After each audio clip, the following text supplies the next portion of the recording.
Hey guys, this is Chris Dawson. And this is Russell Dilday here at Cowhorse Full Contact. We got Mark Michaels from Performance Horse Central backing us up with the electronics board and all the technological side of this thing. And I hope you guys enjoy this episode. This episode is brought to you by Santa Cruz Animal Health. They are here to cover all your animal needs. Check them out at scahealth.com or visit their retail locations in Weatherford, Texas and Paso Robles, California. And we're on. Maybe. How about the hat? Oh yeah, you like that? Nice. Thanks. Yeah, shout out Warhorse for Veterans. Warhorse for Veterans. How's that been going? You had them guys at the house the other day, yeah? Yeah, it was golden. Chris Manley didn't. They're so unintense. Chris, he didn't intimidate you, did he? Not anymore. Not anymore. Uh-oh. Do I need to do something with that? Him and I were ping pong champions, and then they broke our team up. We were playing doubles, which is a whole new level to ping pong. Doubles ping pong is so I've spent a lot of time with the McCutcheons, and like before the Reining fraternity, I always came down 10 days before the Reining fraternity, and I always stay with Tom and Mandy. And I don't know if y'all know the whole McCutcheon family, but very competitive, all of them. Scotty, Jimmy, Tom, and Pops might have been the most competitive one. Anyways, we would always do Thanksgiving like that weekend before the Reining fraternity started. So sure. So I always spent it with the McCutcheon family. And like for years I did that. Well, ping pong is the game. The game. Like, and it's intense, and they all kick ass. Like every one of them. And Pops might be the best one. And like, he's passed away, but I mean, 80 some, mid 80s, and like can barely walk out to the ping pong table and and beat smoke you down. And so I'm the weak link always, because I can get it over the net, but like these guys are like back there, like they're from Japan, you know, and they're like Forrest Gump. And see Cade in Forrest Gump mode. Oh yeah, and like all the spin and everything. Yeah, you know, I reversed the spin on you. I can just get it back over, and that was my goal, was just to get it back over the net. I'm trying to touch the white ball with the wooden paddle. And I would set whoever up every time. I would just like lob it over, and then here it'd come. Spike. Oh, yeah. It was quite embarrassing. But every year we'd play. And I think there's a rule that if you hit the other player with it, it's a point for you. Really? I think so, yeah. We looked this up. Yeah, my mother-in-law likes to play ping pong, but not at that level. But you want to see Cheryl Winters get competitive? Like, she lies in the shadows until the ping pong table comes out. Boy. And I'm talking about she will go at that ping pong for hours. I mean. Hey, so after the first couple of years, I went home. I went down to Big Five Sporting Goods, and I bought me a ping pong table, and we had it in the barn, and whoever worked for me, I'm like, every night, we're playing ping pong. You're playing. I wasn't any better the next year. Still the weak link. Oh, just for sure. Not as weak. For sure, yeah. Every game I have one good point. Yeah. One out of 21. It was very humbling. And I mean, them boys talk smack. And they go, and like, I can remember one year they got Scotty mad. Like Jimmy and Tom got Scotty mad. Like he left. Like, we're going home. Grab the girls, we're going home. And them boys just loved it. Because Scotty's the oldest. That made it even better. Oh, God. That McCutcheon family is, they are something else. They are so funny. So witty, and, like, they cut you no slack. Ever. Well, Ever. That's the thing about ping pong. It doesn't seem to bring slack on. It seems to be a vindictive, brutal game. It's the only thing worse is Monopoly. Oh, jeez. Yeah, I mean. Monopoly's, Haley Salem is the worst sport at Monopoly. The worst. When Colt was little, she had him in tears. And the little guy, and no mercy. I don't want to go back to the babysitter. We played in here one night, and me and Lee were forming alliances. Like, I'd tell him stuff, but I'd wanted, like, hey, but I want free rent and whatever. And so, so we were kind of partnered up a little bit. And man, going on. These girls got upset about things now. I mean, like, Sarah almost threw the board, and Ashley was right behind her. That's so funny. No rent. They thought it was like hilarious because I mean I did this early in the game, right? Like, yeah, let's not wait till it gets down nitty gritty. Yeah, it's too late. And then pretty soon, like, man, I got me a little park place. Yeah, just got some free Stay at Park Place for nothing. That's what I'm saying. New York Avenue. Well, besides board games and ping pong, we're welcome everybody to Cowhorse Full Contact. Today we have, I don't know, the $850 million rider, Todd Bergen. And yeah, thanks for joining us. Hey, thanks for having me. Yeah. Been here forever.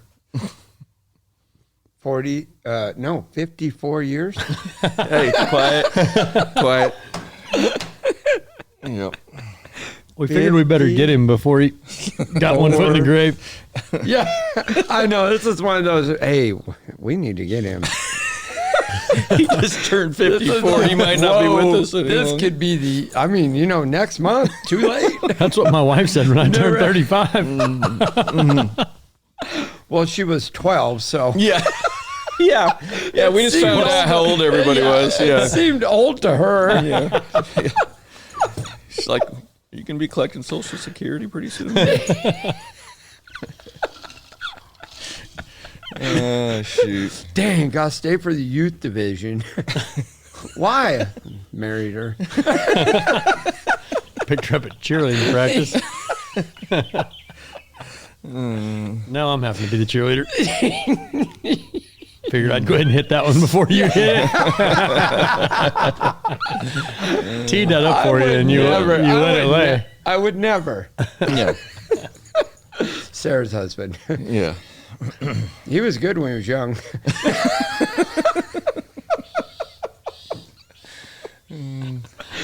You remember? See, and I let that one lay. You'll have to hit that one. Would you remember when he was young? Yeah. Cropper said, "You're not qualified to ride in that. Here, give me that horse." We were just having a little nostalgia. I was very flattered that Todd says, "I remember the first time I saw you." I don't know why that just sticks in my head, because I just remember I was like, "Whoa, classic, yeah." Like, give me that horse. You're not qualified to ride in that hackamore. Trainer eater. That's what Tana nicknamed Crawford. Trainer eater. Trainer eater. Yeah. When they get done, they never want to see another horse, or they go on to greatness. Yeah. Yeah. I remember that was like the easiest way to mortify a young trainer is to say something like that the first time they meet, like they're heroes. And then I think I got introduced to Randy Paul as Pee-wee.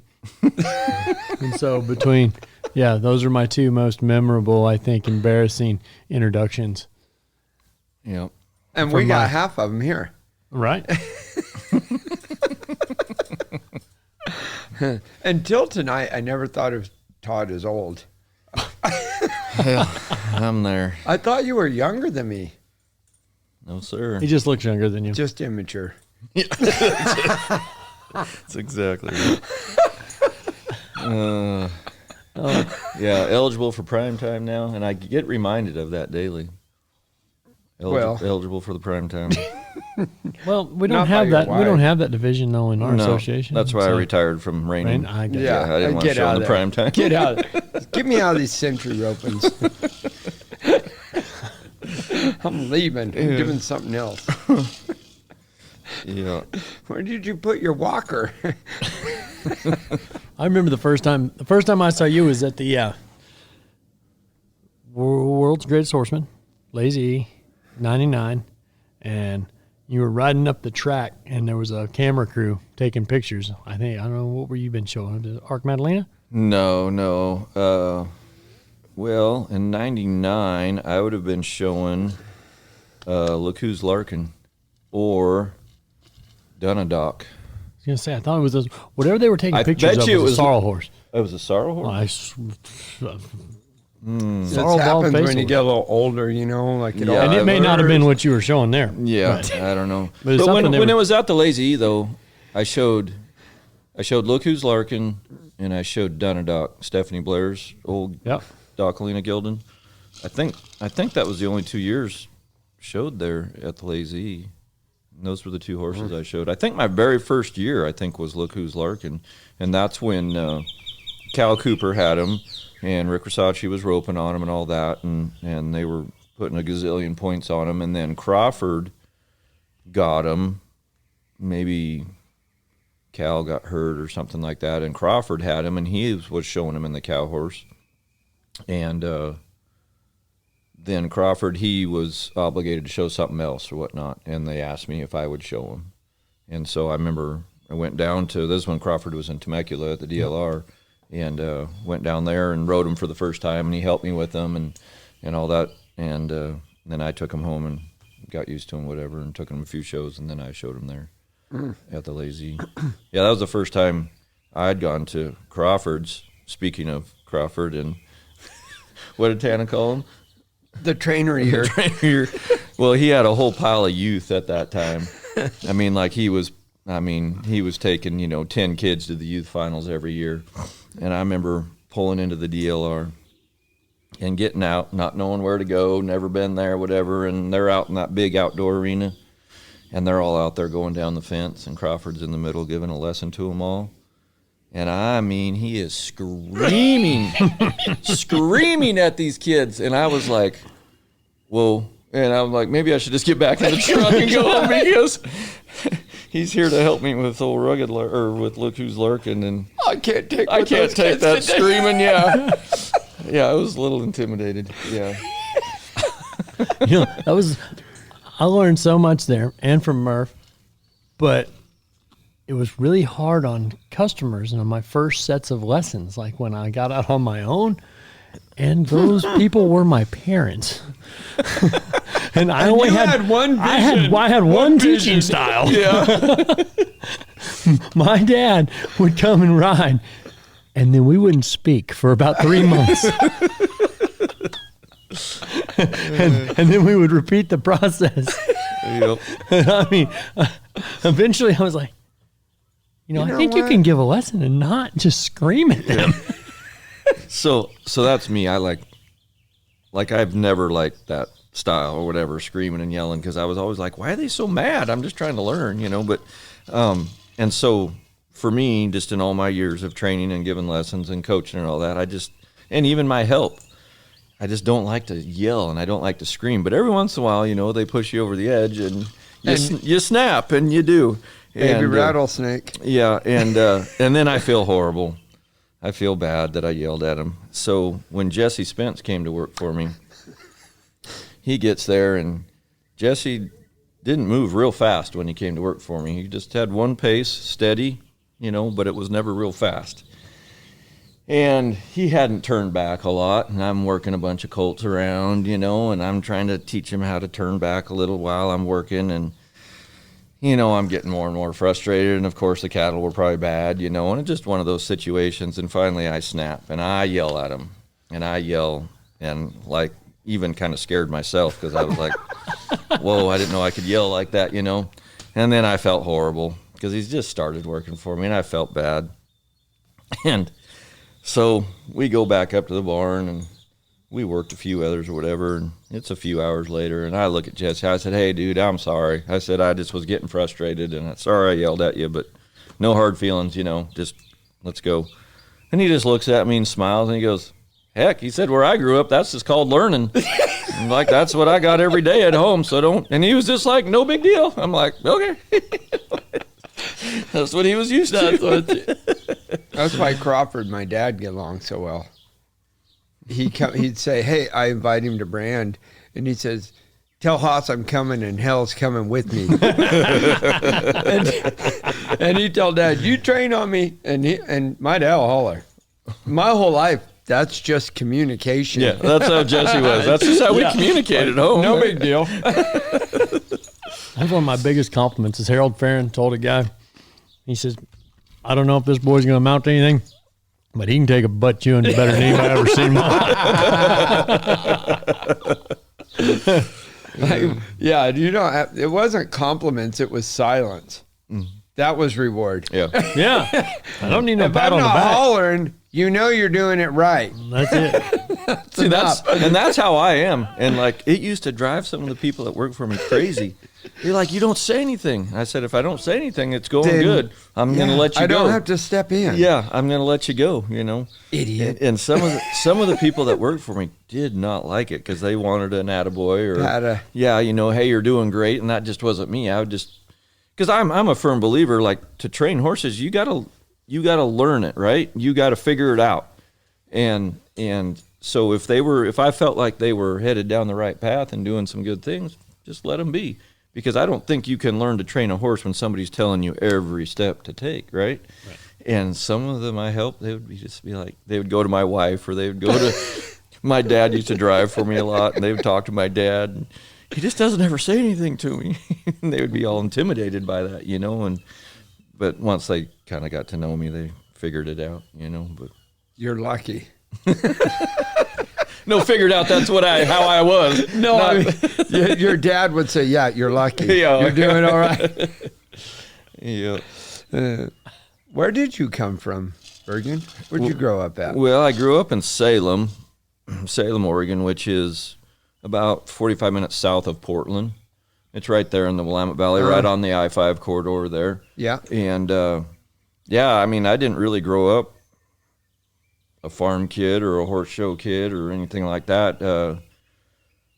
We lived in the city actually till I was in the second grade, and then what we called moving out to the country, and my parents bought like 3 acres and a house with 3 acres, and of course we get out there. My sister's 3 years older than me, and we get out there, and of course my sister wants a horse. I want a motorcycle. Hell with the horses. I want a motorcycle, you know. And anyways, so Dad builds a little pole barn, and we got a little corral, and Dad's buying horses out of the paper for $200, you know. And my dad grew up on a farm in like northeastern Montana, like way up there on the cold country, North Dakota, Canadian, like right way up there. And they were just poor farm kids. I mean, just farmed, you know. They had cows, they had chickens, they had pigs, they grew hay, they were just farmers, you know. Self-sustaining. Yeah. And so my dad had grown up being around animals, horses and cows and all that, but I mean, just as a farm kid, you know. But I really got my start as some of the friends that lived around us. The one kid that I ran around with actually rode motorcycles all the time. His mom was the local 4-H leader. And my sister wanted the horses. I had no desire to ride them or whatnot. Well, she got run off with, you know, with the $200 out of the paper and bucked off and whatever. And she got scared of them or whatnot. And so Dad was riding them a little bit, but they were just sitting there. Like, oh, what the heck? And then I met a few other kids that were actually doing 4-H and that. And oh, what the heck? Let's, you know, as a kid, you know, whatever, let's just do it. And that's really how I got started, was in 4-H.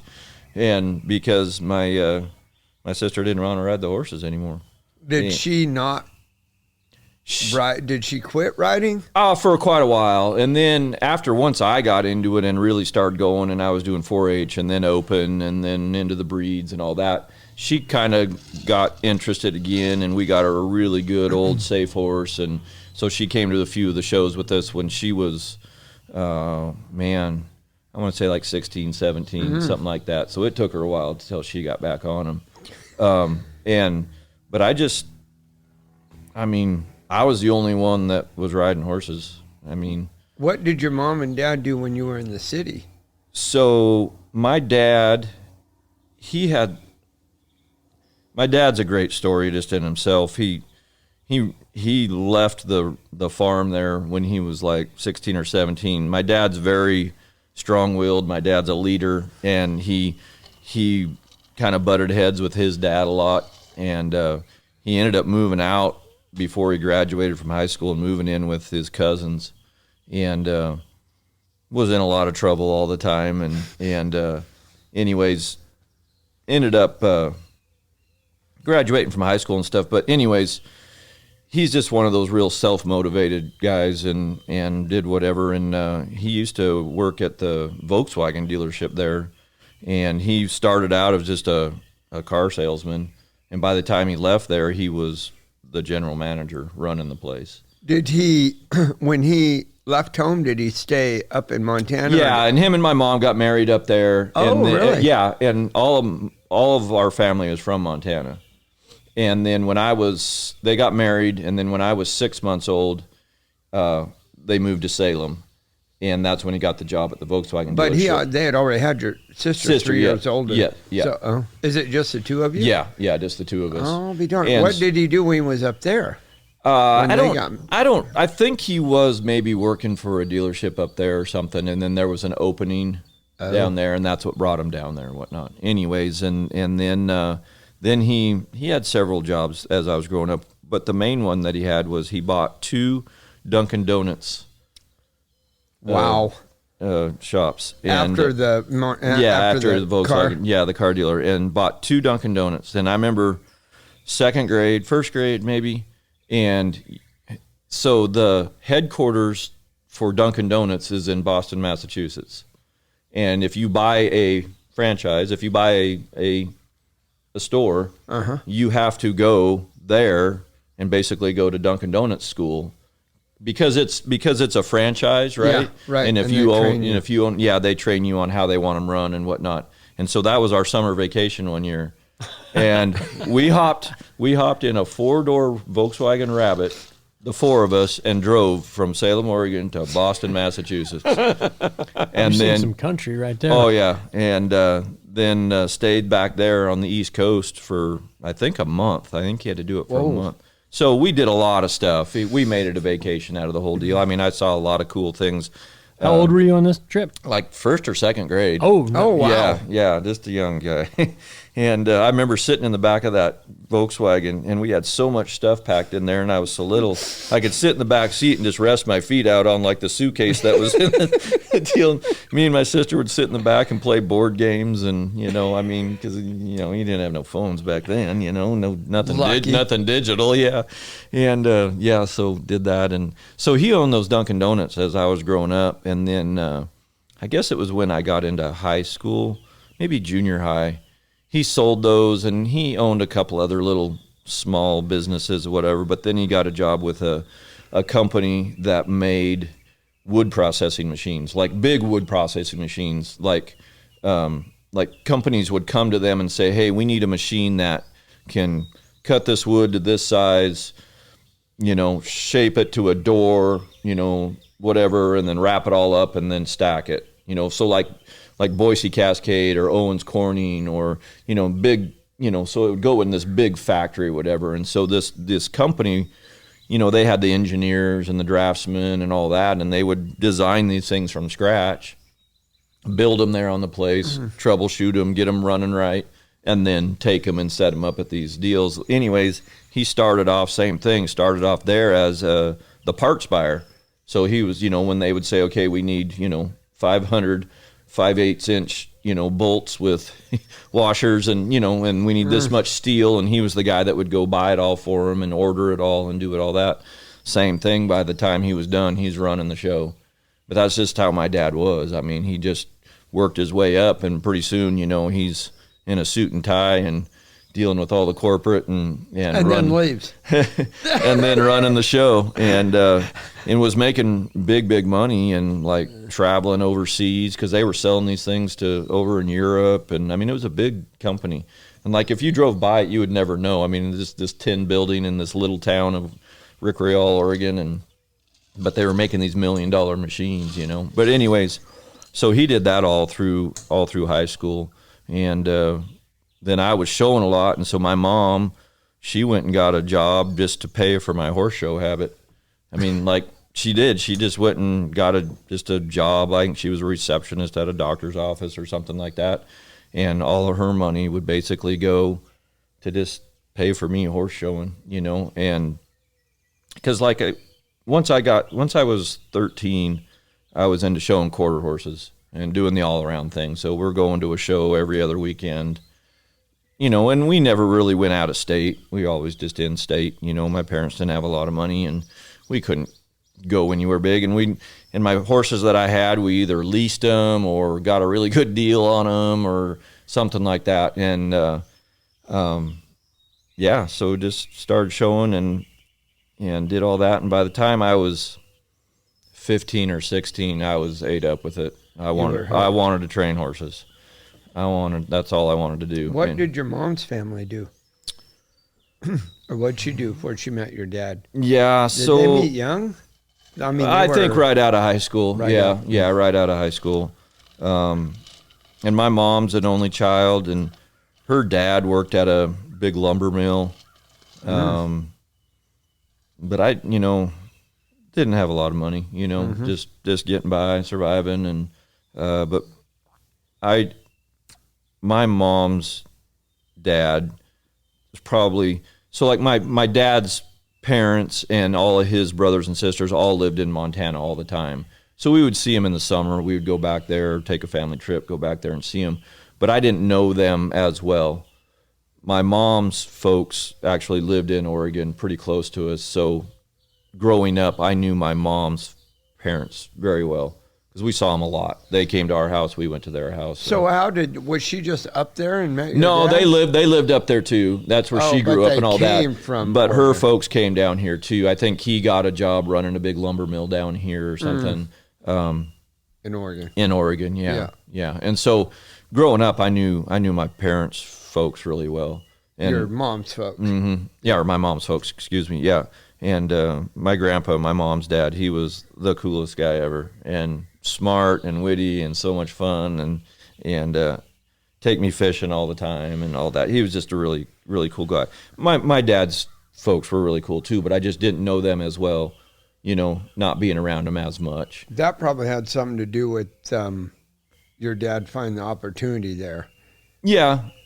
I mean, you moved to where your mom's family came from. Mm-hmm. Well, no, they were from Montana. My mom's folks were from Montana too, but they moved to Oregon. All of them. I don't know if they moved at the same time. I don't remember that for sure, but just me growing up, I mean, my mom's folks lived in Oregon. I'll be darned. That's so I knew that. And she was an only child, so there wasn't a lot of family on that side. But my dad, he's got 2 brothers and 2 sisters.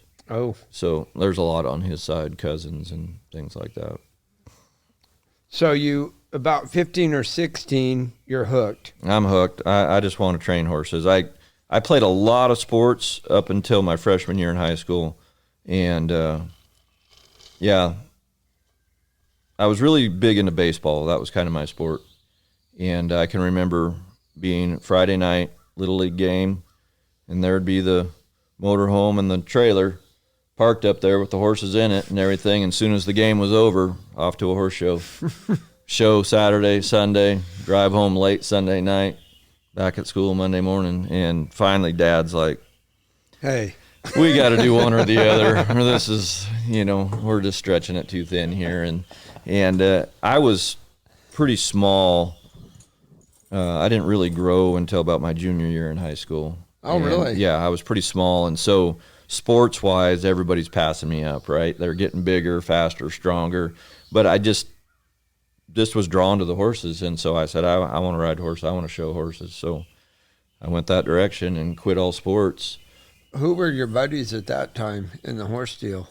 In the horse deal, so, growing up on the West Coast there and showing in Oregon, the biggest name was Bob Avila. He had all the best horses. He was, winning world championships, at that time.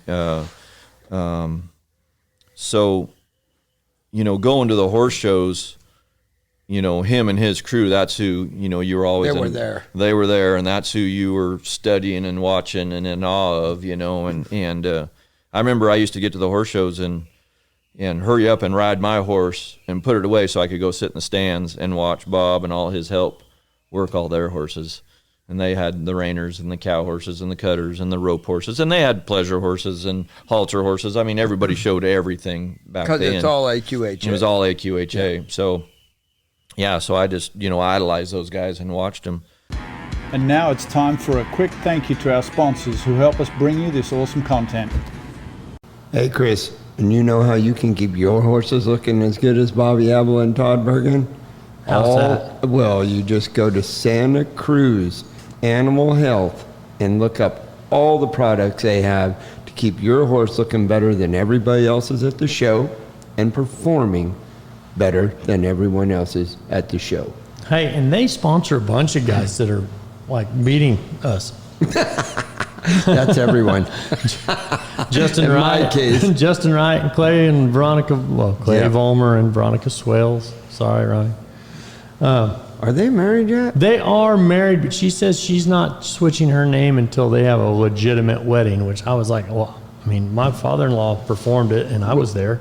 How much more legitimate do you want? That is legit. Maybe she's just I don't know if she's fully protecting committed. herself. I know. I have to tell Clay, hey, what about you jump in? And I wouldn't think she was the one that wouldn't commit. Well, have you seen his haircut? Is it changed? Is it a little shorter? A little, maybe. Well, anyways, sponsored by. I wonder if he uses Santa I bet Cruz that's to what make makes his that hair grow, so- and hers too. They have great Yeah, hair. they both That have is, great hair. Like probably the best haired couple in the NRCHA. And thanks to Santa Cruz hair products. Animal hair products. The animals. Shop online at scahealth.com or at their retail locations in Weatherford, Texas, and Paso Robles, California. We had the youth kids, that we all ran around together and stuff like that. There's there's guys still training today that we all kind of grew up there on the West Coast, and showed together. Robbie Boyce, Dean McCann. I don't know who else is I don't know, but there's some of us still doing it, still kicking, and we were all showing against each other, with each other from 13, 14 on. Hashing it out for ribbons. Yeah. So how's a city kid, and like I said, I understand your dad was around the horses and what have you, but what was the step? How did you get from riding those horses that you guys were trading on or whatever that he was picking up? How did you find your first horse trainer? Yeah. To get to going? Right. So like when I was still in 4-H and open, some of our really close friends, they had done all the horses, and they kind of got us hooked a little bit. I actually showed POAs when I was like 9, 10, 11, 12, did the whole POA circuit, and their one oldest daughter, she used to give me lessons, and because they just lived down the road, and so she would give me lessons and all that. And then Who was that, Todd? her name was Jamie Borsberry was her name. And that goes way back for me. But all of her sister or brothers, they rode and showed, and they just became really close family friends. Like we used to do vacations together and all that, and they're the ones that kind of got us really going. And but then when I don't know how. Oh, I do. So there was a guy by the name of Vic Surratt that was doing the quarter horse deal, and I don't know for sure how we even got hooked up with him, but he had a big youth clientele. So he was going to all the quarter horse shows and had like a bunch of kids that he was coaching and helping, and they were right there in Salem. And so I got hooked up with them and was going there, and I would always keep my horse there, but my parents really couldn't afford board and training and all that, and so I'd always, after school, that's where I was. I'd ride my horse, I'd clean its stall, I would help out around the barn in turn for lessons and them taking care of my horse, And at the time, Don Avila was in the same barn, and I think he was just in transition. They had bought a place just outside of Salem, and I think they were in transition waiting to get into that place, or they were still building on it. That's why they had horses there. So I got to know Don and Jan, his wife, and Sherry, which was Jan's daughter and Don's stepdaughter. And Sherry at the time was dating and had been dating for a long time a guy by the name of Tom St. Hilaire, who was working for Avila. And so got to know all of them, okay, and kind of got connected with all of them. And then when Don got his place out in Almsville, then I went there, took my horse there, and that's probably where, and this was when I was, 14 and 15 and 16, and same thing, kept the horse out there, but would go out after school on Saturdays and worked out there. And that's probably where I learned just basic horsemanship, horses in general, because I would help them with everything. And Sherry was like my older sister. Dawn and Jan were great, just take me in. And I mean, they bred mares there. They had a couple studs they were standing. They bred mares. They broke colts. Dawn roped. Sherry did the pleasure horses and halter horses. And I learned all of that while I was there from time 13 to 16. I learned all of that. They just almost like I worked there, you know. But it was great because then I got exposed to just horses in general, how to handle them. That's where I broke my first colt.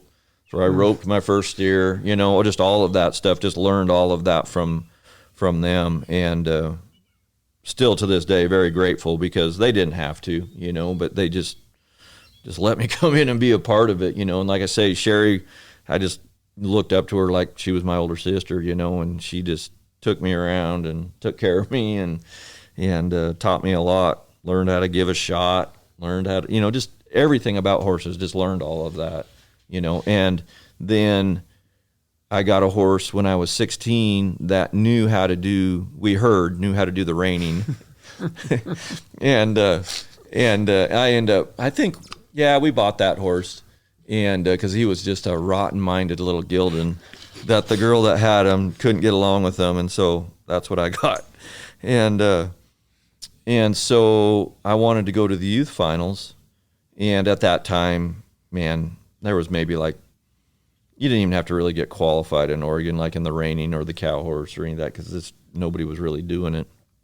And so I was going and getting help from Tom. I would drive up there, and I kept my horse up there, and I was getting help from Tom because that's what he really knew. He'd worked for Avila he worked for him for 6 or 7 years, a long time, and just a exceptional hand. And For Don or Bob? Bob. For Bob. Worked for Bob. So this is when Bob's up in Yamhill, and that's about 45 minutes from where I was at. And so we put the horse up there, and then I went up there and started learning how to do the reining and the cow horse on this horse. And Tom. From Tom, yeah. St. Hilaire. St. Clair. And he was Don is Bob's dad. Mm-hmm. Yep. Yeah. And then his stepdaughter, Sherry, was dating Tom, and they'd been dating for a long time. Tom.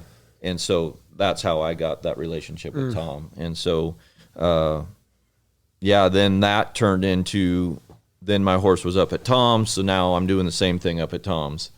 I'm going up there and working. Summer up there the whole time, going to the shows with him, helping him, but still the same thing. I mean, I was a youth kid, but he was putting me on everything. So I was learning how to train. I was almost like an assistant trainer during the summer, you know, and learning how to train and riding everything again, pleasure, reining, cow horse, halter, whatever, you know. I remember showing some English horses for him one time, you know, so did everything. But I look back on that and it was valuable, you know, I think to my career. Just because you learn about horses, you know, and learn how to train. You know, it's not, you didn't just learn one event back in those days. And out on the West Coast, I shouldn't say nobody, but hardly anybody just did one event. You know, they were, I mean, it's just everybody just trained horses. They all did one thing. It's really train horses. Yeah. For any event. Yeah. I was going to say, really, I mean, it was an oddity. I mean, until the 2000s, I would say. Really, now it's strange if somebody does multiple events. Yeah. But prior to 2000, I mean, that was pretty much. Yeah. Yeah. Well, I think it was started earlier than that, but it really depended on where you came from, you know, because on the West Coast, they're just, you know, it just wasn't, none of the big events were out there, So for the guys back here, that they just cut or they just range, or because they would just go to just those deals. But out there on the West Coast, you didn't have that many events like that. So everybody just trained everything, and quarter horse showed, So, I went to the youth finals with Tom. He coached me, and the first year I did the reining and all this. This is on the same horse now. I did the reining and the Cowhorse, the pleasure, the horsemanship, and the Western riding, all on the same horse. Heck yeah, that's what I'm talking about. Yep. How it should be. And that was perfect for that honorary little sucker. Needed one more Indian. A teenage Probably boy. tried to qualify for that trail too. Yeah. No, that was too slow for him. A teenage boy in 7 events. Yeah. That's what he needed. Yeah. Well, they say idle hands are the devil's workshop. Yeah. Yeah. So then stayed riding with Tom, and so the place that he was working out of was Andy Reese's place. He was leasing stalls from Andy Reese, and Andy Reese was who owned Major Bonanza, or still owns all the straws to Major Bonanza and stuff. And that was basically right across the street from Bob Avila. His place was right across the street up there in Yamhill. And so I was around Bob a lot, saw him at the shows a lot, was working for Tom, which learned from Bob and all that. And I remember making the statement one time to my dad. It was like, because Bob was a little bit of a hothead back in the day. And I can remember seeing him at shows going off on people and yelling and screaming. And I remember telling my dad, I said, I will never work for that guy. I said, there's no way. No way. No way. And I ended up working for him 6 years. But yeah, I rode with Tom, and then I had graduated from high school, and I still had a year's worth of youth eligibility, and I wanted to go to that youth finals one more time. And I had bought another horse, and my dad actually bought him, and the deal was, he goes, I'll buy him, but you have to pay your expenses.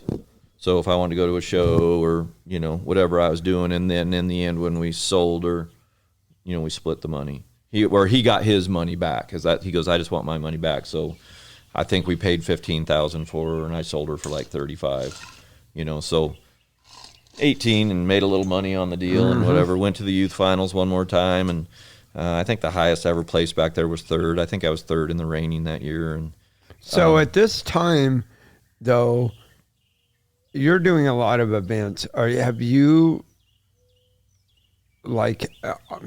focused in on one yet, or you're still? The reining, the Cowhorse, and the cutting always intrigued me, right? The three, but you were always training pleasure horses too, or Western riding horses, or whatever. So, but when you're that age and stuff, you're like, for me, going to the World Show was the big deal every year, going to the AQHA World Show. And so then you get back there and, you've read about all these pleasure trainers, and all the big pleasure studs and the ones that are winning, and same in the reining, and then Cowhorse and all that. And so I was pretty intrigued by all of it. Because at that time it was it. Yeah. And the AQHA World Show, World was It was amazing. I mean, it was huge, and I mean, that was, if you were an AQHA world champion, that was the thing, and that world show was just amazing. And I went to that world show for 5 years with Avila, because I used to go back there and help, and do all that, and I got to show there when I worked for Avila, and I actually won 2 world championships while I worked for him as an assistant. But Bob's business, like when I worked for him, I guess we skipped a whole step there, how I got to there. How you got there. But I will never. I will never work. And then 6 years. Yeah, but so then after that last year of youth eligibility, and I rode with Tom, my dad really wanted me to go to school, because like horses is all I had done. I mean, that's it. I gave up all sports, and I was just infatuated with it. I mean, that's all I wanted to do. And my dad's like, I really want you to see if there's something else out there. And I had some odd and end jobs in high school. I bagged groceries and stock shelves and just to have some spending money, you know. But so I said, okay, I'll do it. And I went to a community college over in Central Oregon. And the reason I chose that community college was because it sat right at the base of a ski resort. And that's my second passion. Number 2. That's number 2. I love skiing. And I thought, man, that'd be awesome. I could go to school, I could ski. So sign me up. Skip school and I could ski. Well, so yeah, so I go over there. I get a job at the mountain running lifts on Saturdays and Sundays, and that got me a free season pass. And so I'm signing up for my classes, and I didn't schedule anything that started before noon or afternoon. So you know, Didn't split your day up. So some days I would go to class from 8 till noon, and then I'd be at the mountain till close, or I would be at the mountain in the morning and then be back in class at noon. But those days, I generally didn't make it back to class if it was a good day of skiing. And you know, I mean, school, I always did good. COVID. I always did good in school, but when I got over there, I didn't really apply myself too much. But how'd that go with Dad? Yeah, not good. A little disappointed in the C's and D's that I was getting. You know, I was pulling a whole, it's passing. 2 point. You're right, Dad. This skiing stuff's cool. I'll tell you what, I became a really good skier that year. I did. I skied 123 days in a row. I kept track of it on my calendar. Honest to God. I marked every day that I skied. 123 days I skied that year. But so I make it through fall term and winter term and getting ready to sign up for spring term, which is the last term, right? Yeah. And the snow melts. And I'm like, I'm missing the horses because like I didn't put a pair of boots on. Oh, the whole time. The whole time. I just was a ski bum. Yeah. You replaced alcohol with weed. You just one bites for another.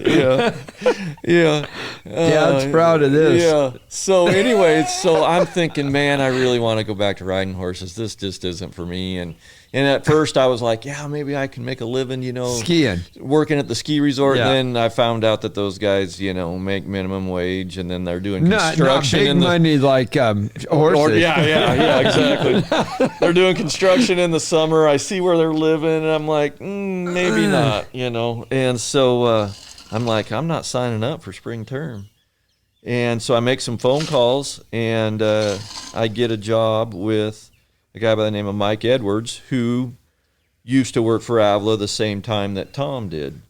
And I knew who Mike was and everything, but he was out on his own now, but he was up in Washington, and actually I called Tom first, and he didn't need any help, but he's like, hey, Mike needs some help. He just hurt his back. He doesn't have any help. He's got a barn full of horses, and so I'm like, no, heck. It's like I don't need a ski bum. Yeah, get back in it. So get this. So I make the decision, I'm not signing up.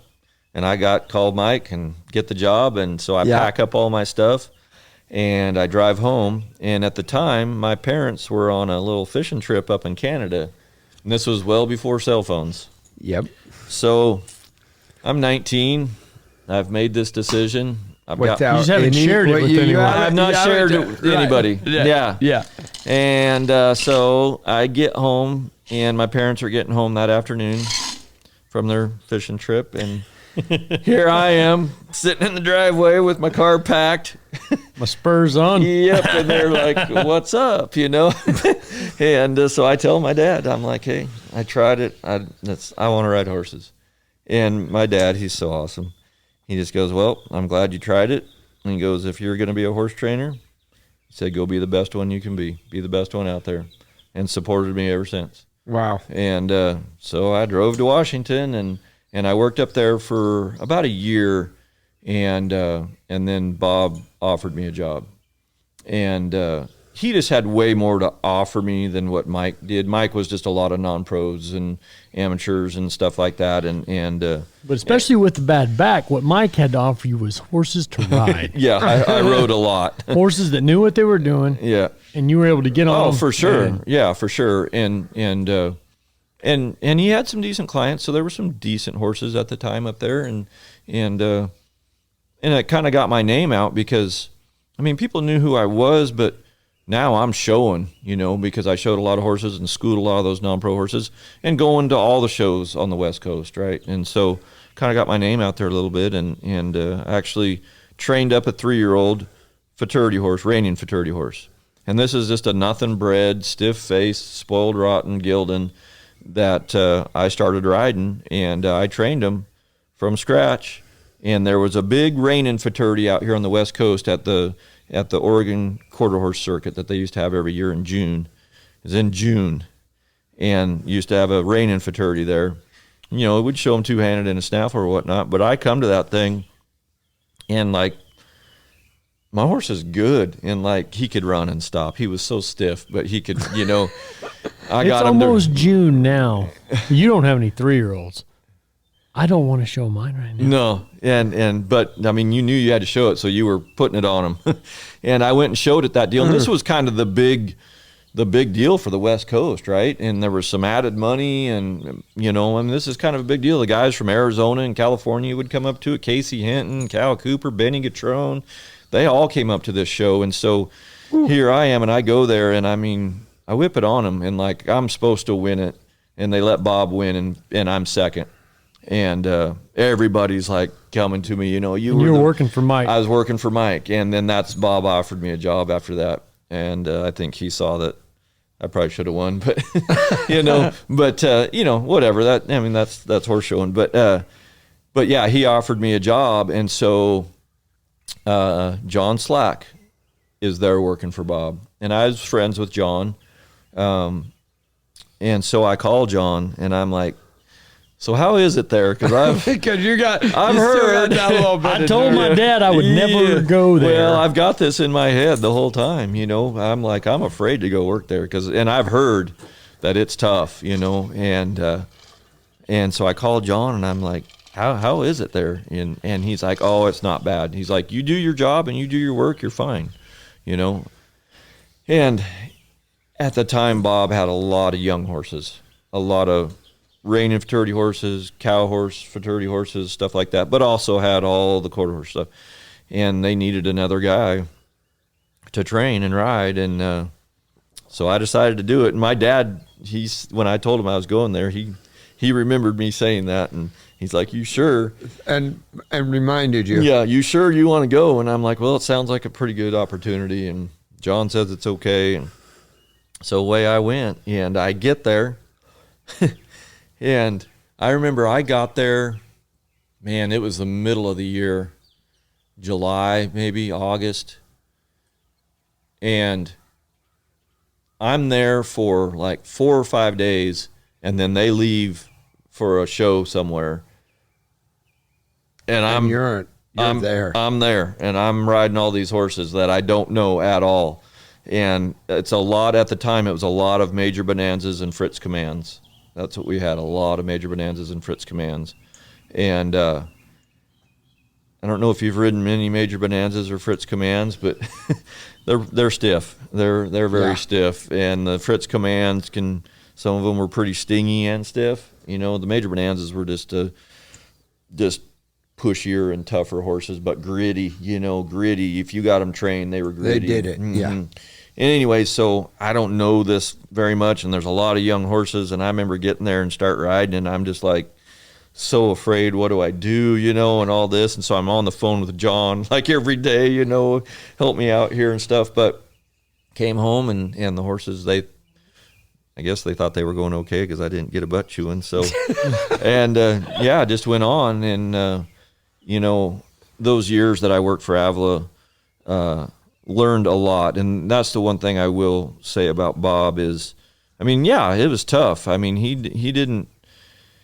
It was either you figured it out or you didn't, and you worked hard. I mean, it was 6-7 days a week, and you helped take care of the place. And I mean, it was a lot of work. It wasn't just go to the barn, ride horses, and somebody saddling them for you and go back to the house. I mean, it was, he demanded a lot from you. But the one thing, and Bob was always known for getting his horses very broke, right? So I really, and I already kind of had that foundation working for Tom and Mike, because that's who they learned from. And so that style and what they wanted, I had already been learning that since I was 16. So I felt like I had a pretty good grasp of it. But Bob would put a lot of, I don't know if pressure is the right word, but responsibility on you. And like, he would give you horses and be like, here, make it work, get this sucker trained and get him doing it. And that was it, and so you figured it out and doing it. And so So he didn't micromanage you so much. Never. He was not a micromanager. He was more of, let you dig yourself in a deep hole and then chew your ass. Tell you were in it. Yeah. And then you need to get out. Exactly. And that was a little bit more how his teaching style was, like I said. So you either figured that out or you didn't, and you got your butt chewed a lot and you kind of lost interest and were gone. But or you got better. Exactly. And so me and John were there together, and a lot of people nowadays don't know John Slack, but one of the most talented guys on the back of a horse. I mean, he had a lot of internal issues and demons in his head and stuff, but unbelievable talent on the back of a horse. And, incredible. And I learned, he maybe doesn't even, or never knew this, but I mean, I learned so much from just riding around him, because his style, and I guess I think I kind of migrated more towards him and his style. And I think that's why when me and him worked for Bob, I think that's were some of the most successful years that Avila had. And I think the reason being was Bob would ride those horses and push them to the limit. And I mean, ask for their life every day, and they would just be teetering on the edge of too much.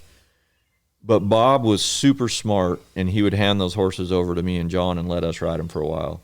And me and John were more methodical, a little slower in our training, and I think that it complemented each other. Mm-hmm. And we had some incredible years when the three of us were there. Dream team. I mean, Avila's stables was winning a lot across the board. And then me and John started to get to partake in some of that winning. And Bob was super awesome about getting us horses to show and talking to the customers and letting us show customer horses. And he was really good about that, and I will forever be grateful for that, because he went to bat for me in those later years to get to show some of his top string, and I got to show him. And I mean, for my career, it was awesome, And so while I'm working there for Bob, I mean, I won 2 World's Championships. I won an NRHA Derby. I won an NRHA Futurity. I won a lot of stuff on the West Coast. But that was one thing with Bob, is if you prove to him that you could handle it and do it, he's going to give it to you and let you do it, But that was how he was, and that's why I said he put a lot of pressure on you, and if you could do it, he would reward you for it, And that was the one thing that I really learned from Bob. There's a few things that I really learned from Bob. One was how to be a winner. I mean, because he was all about winning, for sure. Mm-hmm. I mean, that was number one priority, is let's win. And so he really taught you how to get the most out of whatever that horse was to go make it be a winner, and how to show and go win and have that attitude to go win. The second thing was, just putting that good foundation that broke on those horses, no matter what event you were doing. Because, like I said, we did every event. We roped we would rope at night. We would start out in the morning, maybe working halter horses, and in the day roping, and then do everything in between during the day. So, you know, you learn how to train a horse, just be a better horseman, you know. And then probably the third thing that I took away from my time there was the business side of it. And he shared a lot of that with me in those last couple of years. I actually partnered with him and Doug Carpenter and him and Benny Gatrone. He used to deal with those guys, and they used to buy horses together and put some time on them and trade them off, sell them, whatever. And I started to get to be a part of that. They would buy the horses and then give them to me at home, and I would put all the time and the effort into them. And then when they sold them, I got a part of it. Got a part of it. Yeah. And so that was really cool. And he taught me a lot about just how to run a business and take care of your customers and doing books and how to manage your money. And he always let me in on all that stuff. And so that was probably the three biggest things I took from there, you know. But I feel like I was a little bit different than a lot of the guys that were there, because I felt like I got more opportunity than anybody else had ever been there. And like at the end, I mean, I didn't have to help unload hay. I didn't have to, I mean, he just was like, get your ass in that saddle and ride. Get going. He just wanted me on the back of the horse, you know. So growing up now, Mm-hmm. because now you're a dad, Mm-hmm. and now you're Bob. Imagine, like your dad in that driveway, this kid, I sent him off, paid for college. Mm-hmm. He's a ski bum. The snow melts. He decides he doesn't want to do it no more. Yep. Wants to wander off Yep. and be a horse trainer. Mm-hmm. And how many drinks he had that night and the next week, looking at what he's looked at. I mean, he's gone and run companies, Mm-hmm. and he's seen where you're going and just working for trade, and it's not really. So the resolve he had to back you at that point, now that you've had kids and you worry about what they're going to do, and then also being a trainer, recognizing what Bob could see and then let you have the opportunities. I mean, that's a lot to do, because it's a business he built, and he's letting you walk up the ladder from it because of what you've done for him. But at the same time, a ton of trainers don't let their trainers walk up like that. That's what I said. I mean, the opportunity he gave me, I mean, Crazy. I look back on it now, and The both of them. Yeah. The two of them both. yeah. And him, and here's the other thought. Bob looks like, man, I don't want to work for that guy. And I had a teacher in high school, the first day in class, I'm like, this is the biggest jerk ever. I do not want to be in this class. This guy's an ass. Hard was my best teacher. Bob, the same way. It looks hard, but he's your best. Yeah, yeah, and like I say,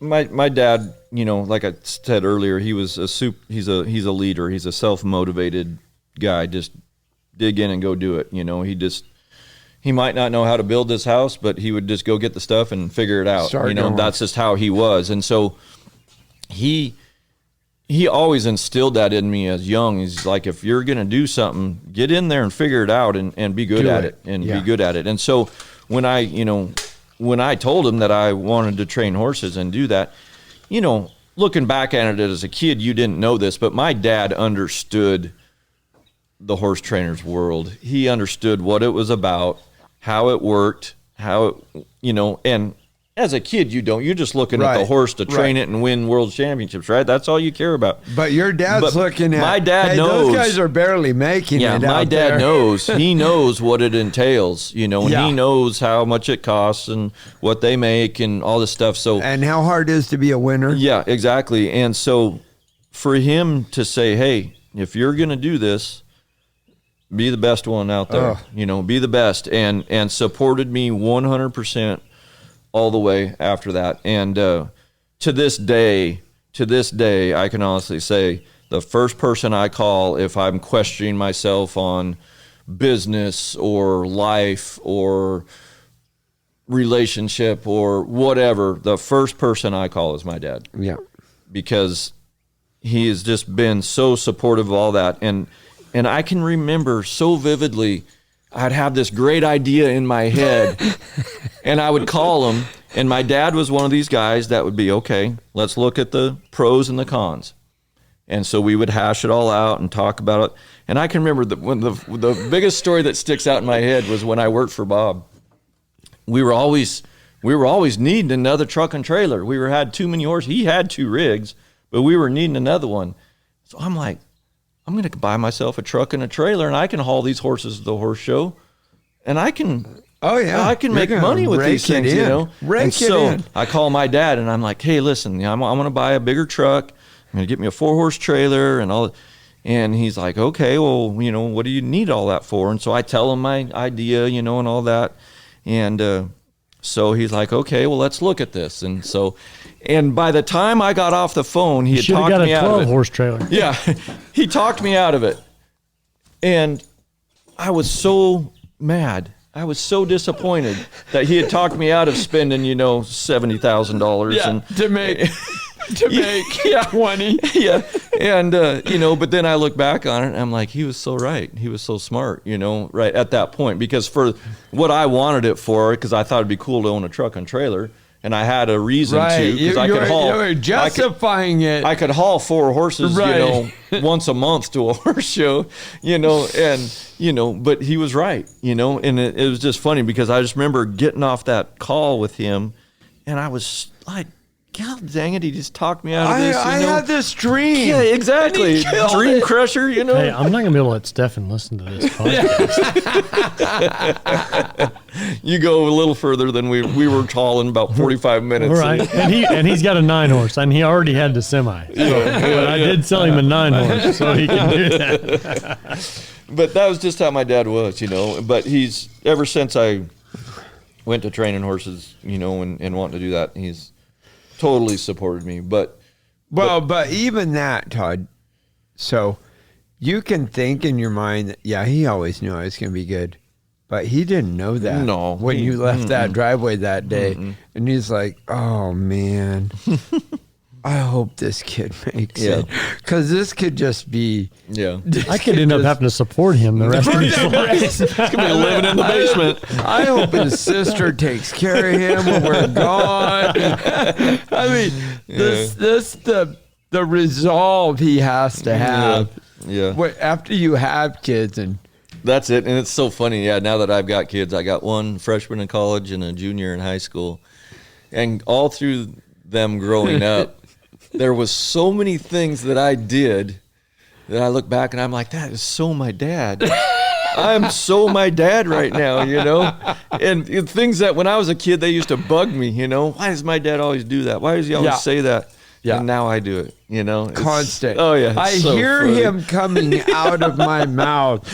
Yeah. And I used to think there's no reason to say that stuff. Yeah. No, it's coming, Christopher. So before we get off on that tangent, I need to come back to Bob and him not being a micromanager, and him giving you these chances. How many chances did you and other guys get before it was, hey? So, like between when he left you at home with the horses.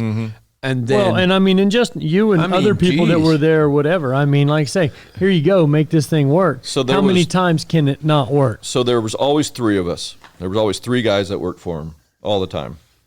Always had 3 guys. There was slacking. Oh, the third guy. So that's what I'm getting to. Okay. The third guy was always kind of low man on the totem pole, and he usually got it for everything, because he would probably be the least talented of the group. Get the worst. Well, wouldn't it be a hard thing to do with you and Slack? Right. Yeah. I mean, for crying out loud, you're kind of, it's like being in a dugout with Babe Ruth and DiMaggio, for crying out loud. Now what are we going to do? Yeah, but, you know, then John, he, you know, went on to Arizona with Brett Stone, so I was there. And so me and John were only together there for a year and a half, 2 years, I think, and then he went on. And then you're kidding. And then I was there for another, 4.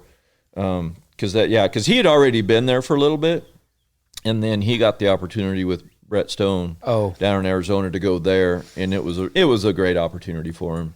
more money and really getting to show a lot. So he went there, and then I was kind of the main guy for the next deal. And so there were several guys that worked under, the second and third guy there. Wasn't Robbie there when you and John were there? Robbie was there right after John left, I think is how, I can't remember. He might have been there when John was there, maybe for a little bit.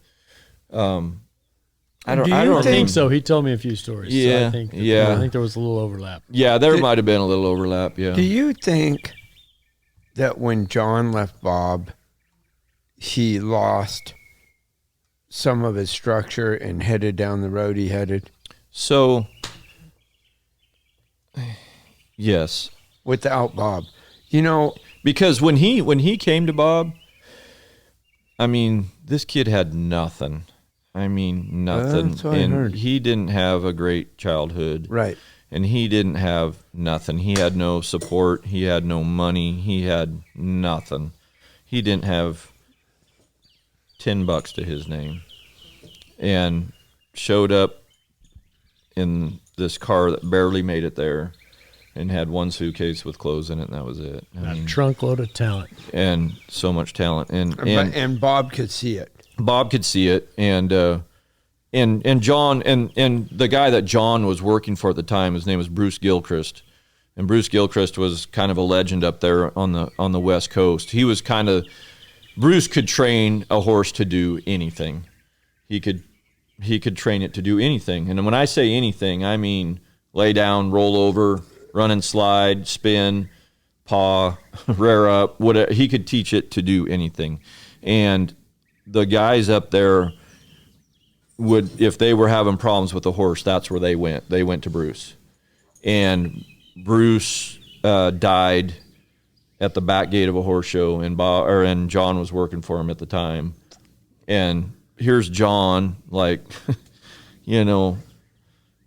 I said, pretty rough childhood and didn't have anything, and he's working for Bruce, and then the guy he's working for dies.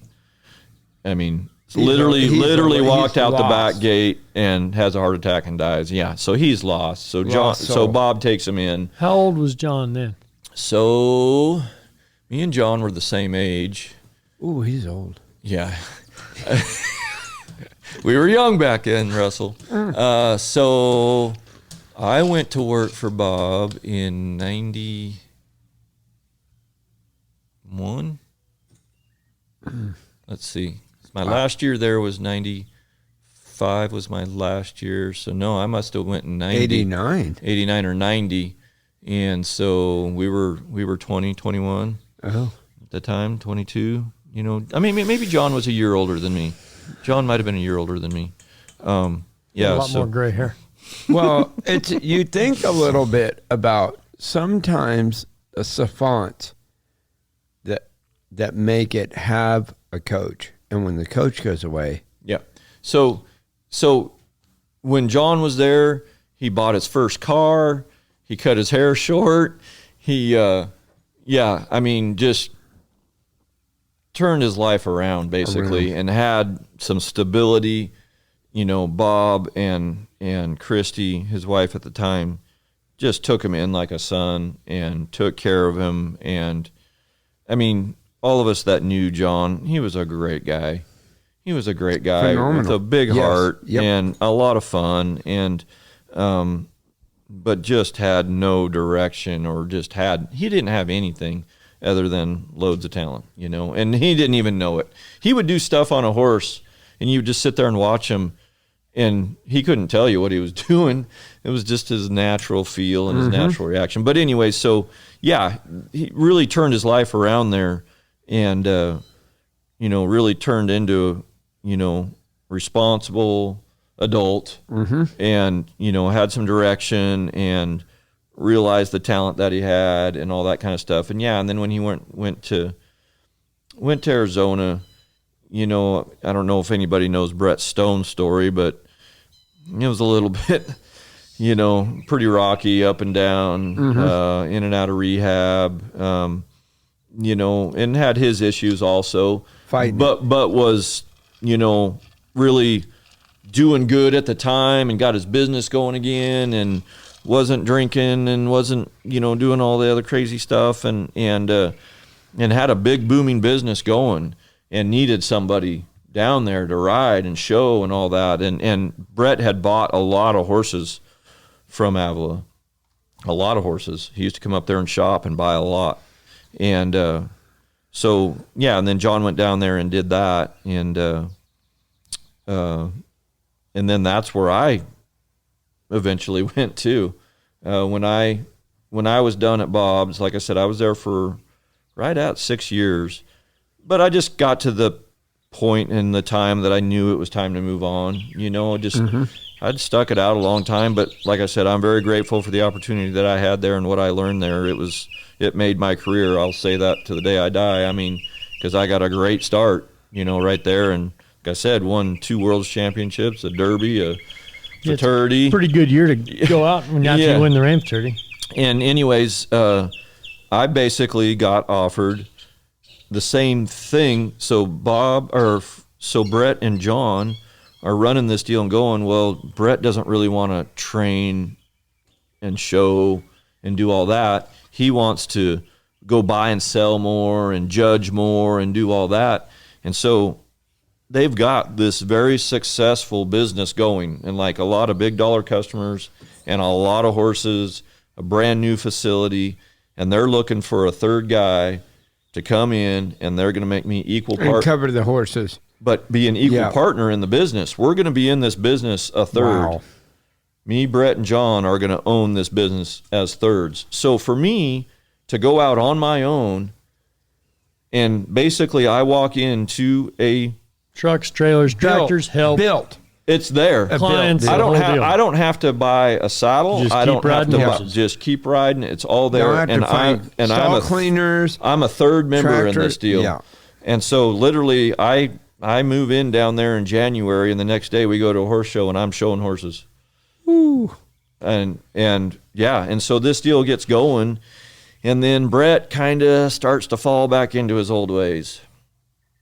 And so now we're all in bed together, right? We're all in this business together. Right.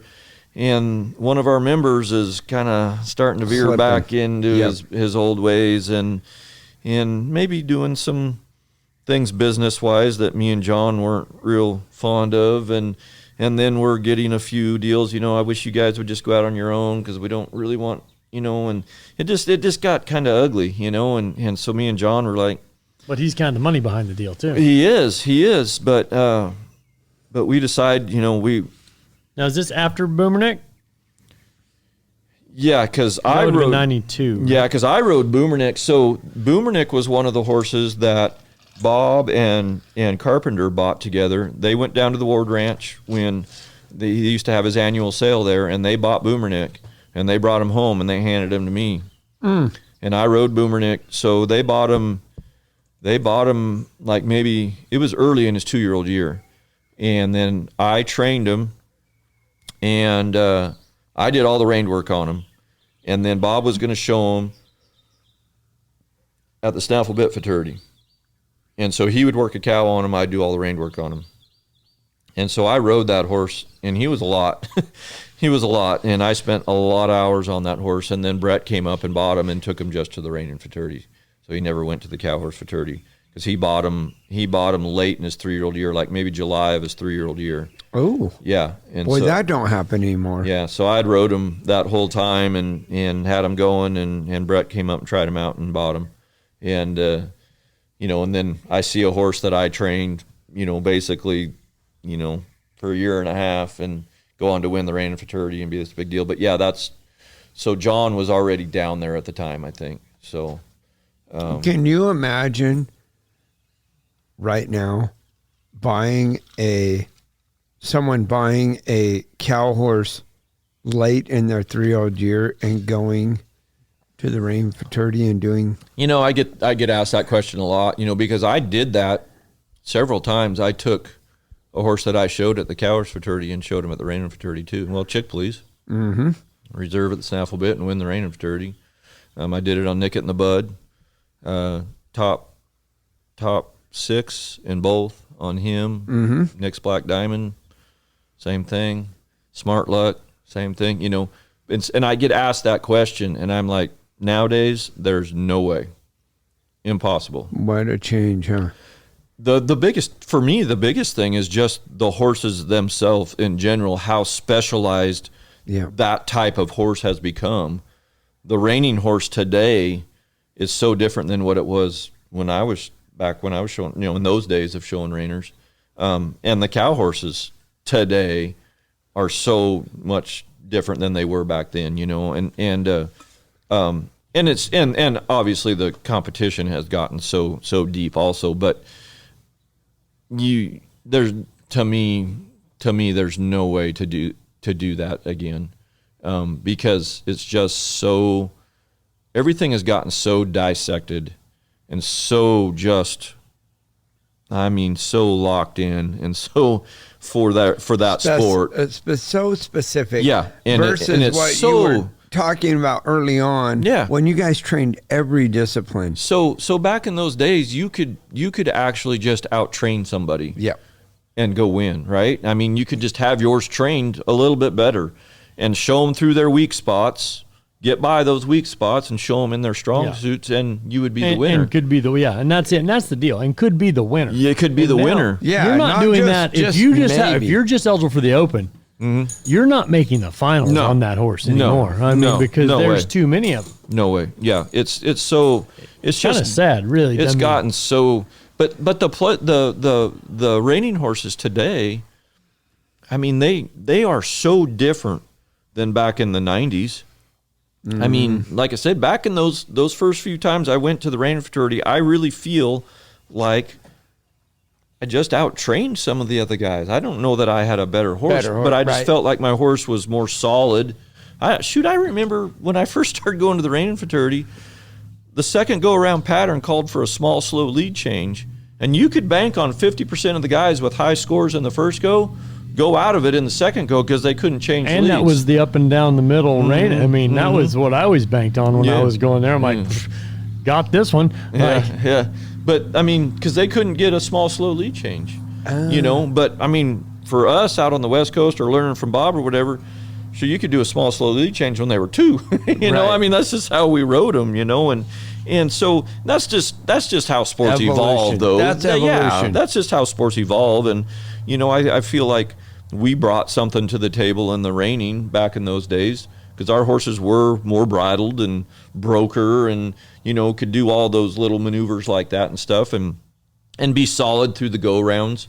You would see a horse be really good one go around and not so good the next go around and they'd be out, or really good in the go rounds and completely fall apart in the finals. But today, everybody's realized that you got to put the time and you got to have them broke to get that consistency to be able to go through go rounds and consistently make those good runs. And I feel like some of us guys from the West Coast, just having that upbringing, brought some of that to the table. And now everyone has it. And now everybody does it. So now the talent of the horse is separating it. For sure. Way more. For sure. For sure. Yeah. But I mean, everybody's getting them trained nowadays, Yep. And everybody realizes that what it takes, the hours, the repetition, the consistency, what it takes to have a horse be like that. And now it's time for a quick thank you to our sponsors who help us bring you this awesome content. Your horse's health is a top priority, and Santa Cruz Animal Health is here to cover all your animal health needs. They offer a wide range of equine products, from grooming supplies to high-quality supplements and vaccines. Santa Cruz Animal Health also offers their own in-house developed line of products known as the Ultra Cruise brand. The Ultra Cruise product line includes equine supplements, grooming products, and liniments that are designed by horse owners to help support the health and performance of your horse. All Ultra Cruise products are tested extensively on the San Juan Ranch and trusted by champions. Shop online at scahealth.com or at their retail locations in Weatherford, Texas and Paso Robles, California. If you have a great horse, you still got to have all that. You got to do that. But, and then too, Todd, probably where Avila and some of the West Coasters were way ahead of everybody is realizing that when everyone's training all the disciplines still. Mm-hmm. Now, they're realizing that, but they're just training one discipline. It's not like they're doing Western pleasure, roping, calf roping, cutting, reining, trail. Yeah. I mean, so now you can just concentrate on that one event and get it so dialed in, right? You know, and the horses can take it. They've got the ability to do it. They got the mind to go with it. You know, I mean, you just look back. I mean, I'd make myself sound old now. I used to listen to the other guys say this, but I look back at some of those horses that we trained. They may have only had one part of it. They could really run and stop. Right. The rest of it, fake. You had to make it all happen. You know, I mean, they didn't have the mind to go with it. They didn't have the feel. We used to talk about that. You go buy the stop, we'll train the rest of it. Yeah. You buy the stop, we can get the rest trained. Train the rest. Yeah, yeah, and that was. Hey, when I worked for Bob, like I said, a lot of those major bonanzas and those Fritz commands, that was them right there. They could stop. They had that part, stop. And then we would have to make the rest of it happen, you know. And when you found one that could stop and turn, oh boy, look out! Hello. Yeah, you know. So I've done this long enough now. It's really cool, I think, to see how the horses have become so well bred for their discipline. And like I say, I've seen the reining horses from what you thought was just a straight reining bred horse, what they were to what they are now. I mean, it's completely different. It's completely different. And people asked me a lot because, you know, I trained a lot of reining horses and cow horses at the same time. They're like, you know, how do you make that transition from the cow horse to the reining and train whatever, you know? And like I always said, it's horse training. It's just horse training. You just got to figure out how to apply it to each discipline. But the horses for the reining, when you get on and ride one of those, it's like riding a completely different creature than when you get on a cow horse to ride one of those. I mean, they are completely different. How they think, how they're built, how they move, how they react, how they take training, how they do things. It's a completely different animal. And that's what's just amazing to me is how it has become. It used to just be a horse, right? Now, I mean, the breeding is so specialized nowadays. Yeah. It's crazy. It's crazy. You have to go with the ones that have the strength in that event now. Oh, for sure. Like you were saying, training it out was. I wonder. I think sometimes about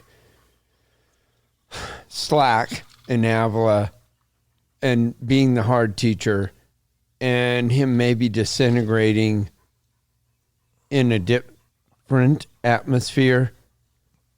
The guy was, even when I was very young, like the first I remember you and him was on the videos. That I had the Bob Avila video first because there's nothing else out there. Then your guys came out and watched that one. Yeah, Heroes and Friends. Yep. But then I see him at the shows and I'm like, holy mackerel, that guy's got some kind of gift. But a little bit like Mike Tyson. He's a monster and then his guy dies and he falls off the edge, whereas you go to the same place and you make it through it. But Slack doesn't. Sometimes Slack did. He made it through fine, but went to Brett. No, that's the place I'm talking about. Oh yeah. I'm talking about after. Yeah. So sometimes a step up, depending on who you are, doesn't always work out. Right. Yeah, Russell's talking about losing Bob more than Bruce. Yeah. Gotcha. Yep. Yeah. No, you're right. And he just sometimes the hard master is the one that you should stay under. Maybe not for you, but for Slack, who was he was incredible. And we interviewed Avila, same thing. He's like, hey, that guy's out there doing shit, and I'm watching him and thinking, what is he doing? Yeah. And it's working. And I go ask him. And he doesn't know. And he don't know. No. But he has taken the horse that I am struggling with and made it better. Hey, so he trained this one horse. It was a Doc's Hickory gelding. And this was a goofy, quirky sucker, but super talented. And that was Bob's snaffle bit futurity horse that year. And so that's why I said Bob was super smart about, like, John got along with that horse really good. Bob did not. And so he would let John ride him a lot. And John did, like, in those days, we did all the rein work. Bob would do all the cow work.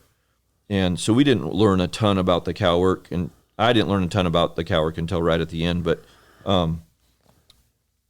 so Bob takes that horse, and he might have been back in the, that was when the snaffle bit futurity had really fallen off and was kind of in its real low stage, you know, when it was almost dead. And so Bob would go every year, and he might only have one, maybe two. And he had that hickory gelding. And I think he was a hickory, I'm pretty sure. But anyways, John rode him all the time. Like, because he got along with them better. John was really good at getting along with those quirky, weird ones. I mean, just was really good at it. And so Bob goes to Reno, to the futurity, and me and John stay home because I think that was his only horse that year. And he gets through the go-arounds and makes the finals, but he's struggling. And he buys John a plane ticket. He says, get down here and help me with this horse because I'm struggling. And he flies John down there, and John camps on that horse for the next couple days. And he ends up reserve futurity champion. But that was Avila. He knew. Avila. He knew. That was the thing about Avila. I think Bob told us that story. Yeah. Yes, he did. Yeah. But that was the thing about Bob was he knew. He knew when he needed to do something different or step away. Like I said, Bob would push those horses, and that's what made Bob good is he would push those horses and get every last ounce out of them. He would get every bit, but them horses would be teetering on falling off the cliff and being a disaster. But he knew that that's when he better step away. And when he had me and John there, he like I told you, he would do that a lot. Like, hey, why don't you ride this one for a while? For instance, Lena's Right On wins the Reining futurity on him, right? This has been his star horse all year long. I mean, this horse was special. He could do a lot of cool things. He showed him at the snaffle bit and at the Reining futurity. And I got to ride that horse off and on through his 3-year-old year. He goes to the snaffle bit futurity is when it was in Fresno, and he fell down going down the fence. Horse tripped, went ass over tea kettle, falls down, so he's out. He's done, right? Come home, getting ready for the Reining futurity, and now it's like I got to win the Reining futurity on him. So he is calling on this horse, and he's a smart little Lena, quirky little stud, and he has got this horse.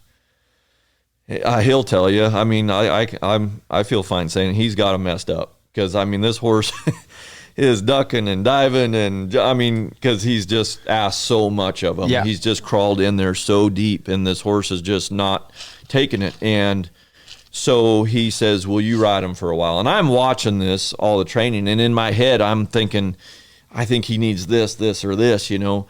Well, he gives them to me, and I ride him for a little bit while he's still there at home, and I'm thinking in my mind, I'm thinking, yeah, I think that's what this horse needs. I think he just needs to be let down. He's got him trained, he's doing everything, but he just needs to let him down and chill, you know.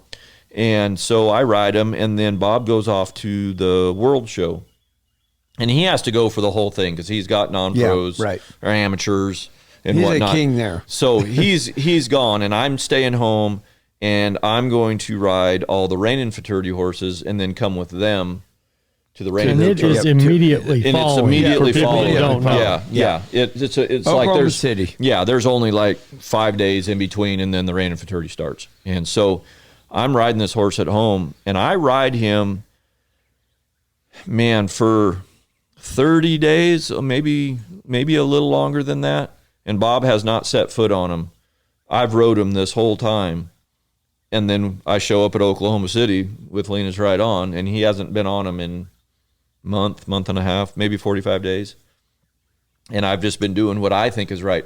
But think about that. I am right now. I'm thinking about it. He That's let insane. me. He let me. Yes. His assistant trainer. And how long had you been there at that time? Roughly. So when did he win the reining fraternity on that horse? Come on. So I won it in 95, so he must have won it in 93, something like that. So I'd been there for 4 years at the time. So you've been there a minute. Yeah, I've been pretty established there, and I think he's still but still lets me. And the 4 years. the first time he sets foot on him in that 45 days is like 3 or 4 days before the first go around. Wow. And goes on to win the reining fraternity. But that's what I'm saying. That's what was so good about Bob is he knew that. And that's what happened to that turnaround.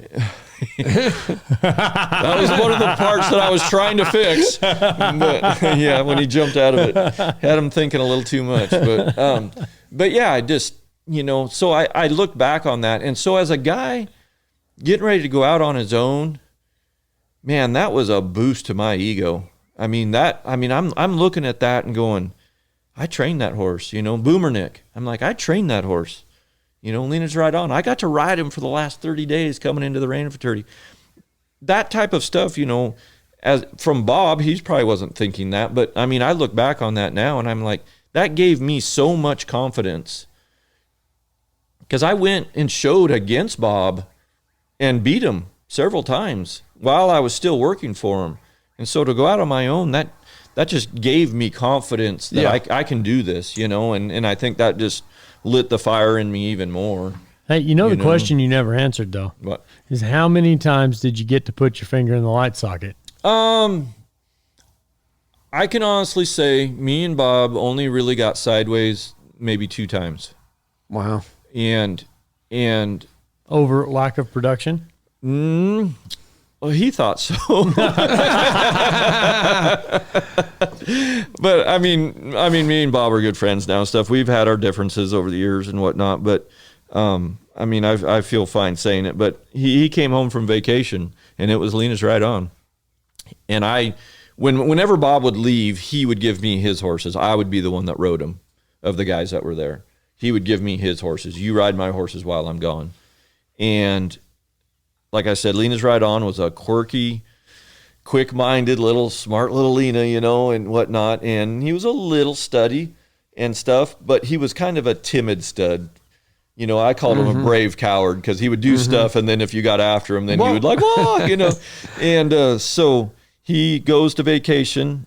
This is in the middle of the winter. They used to always go on vacation to Hawaii or Mexico or something. And so I'm riding this horse, and he gets home, and he goes to get on this horse, and the horse kind of knickers or something and then runs backwards and runs off because he thinks he's going to get in trouble. And Bob has trouble getting on him, and now it's a big fight and whatnot and everything. Well, he proceeds to chew my ass of how could you let this horse be like this, and how could you let him do that, and all this stuff. And I'm thinking in my mind, I'm like, I would never, there's no way I'd let that horse be like that. I didn't make him do that. You made him do that, because you were having trouble getting on him, and then he squeals and runs off, but he chews my ass about it. And I remember riding around, and I'm pretty quiet and soft-spoken, and I don't really like all that confrontation and stuff. But I'm thinking to myself, that ain't right. I didn't do that, And so I stood up for myself, and I said, I wouldn't let that horse do that. That horse hasn't done that one time since you've been gone, and we have our little spat or whatever. And we ride the rest of that morning, no words are spoken. And we break for lunch, and he comes back after lunch, and he apologized to me. Wow. And that was really the only spat I can really remember over a horse and what they were doing. And that was about it. But like I said, if you produced and you worked hard at it and you produced, he'd leave you alone, Wow. But that's why I say you had to produce. If you didn't, But there was guys there that didn't. Oh yeah, for sure. And like that's I said, what I'm saying is how many times did they get to not produce before one and still be there? No. There was always the low man on totem pole. He would get it for everything. If it rained that day, he would get his ass chewed. That's just he was the guy, and they would eventually leave. he would pretty much run them off before he would fire them. And that's just how it was. I mean, that was just, like I said, it was a school of hard knocks. I mean, Well, you Todd, figured it out or you're or gone. do you leave? So, but the older you get and the more you see it, you realize that he's not wrong in that if you keep them around, they'll wreck you. Oh, for sure. For sure. You know what I mean? And Bob was all about producing, you know. I mean, but that's what made Bob so successful. And you know? who has produced more trainers? Yeah. And that's what a lot of people have asked me, like, man, Bob's such a great teacher. And just an identifier of talent. yeah, that's what I was going to say. I didn't think Bob was a great teacher. No. He just demanded a lot, and if you made it through there, you were good. Yeah, you were good, and that was just his style. That's how he did it. That's his style. And everybody's got everybody's got their own way of teaching or doing things or whatever. And hey, I'm not saying it's wrong. You know, that was just the way he did it. That's how he did it. But that's the standard he holds himself to. Oh, for sure, and that's what made him so good. Yeah. Why wouldn't he hold everyone else to it? For sure, because it was a reflection of his business, what we were doing. You know, so no, it. You know, like when I first come out of the brush and go to the horse shows, the person I want to beat the most is Bob Avila. The most of all. why was that? Well, just because he was kind of cocky and everything straight. I'm in a single cab flatbed Dodge. And he's in his freshly waxed Western horse. I'm screwing wood on the slats on my stock trailer that has I feel like Russell's like that generation's version of Matt Cook. maybe.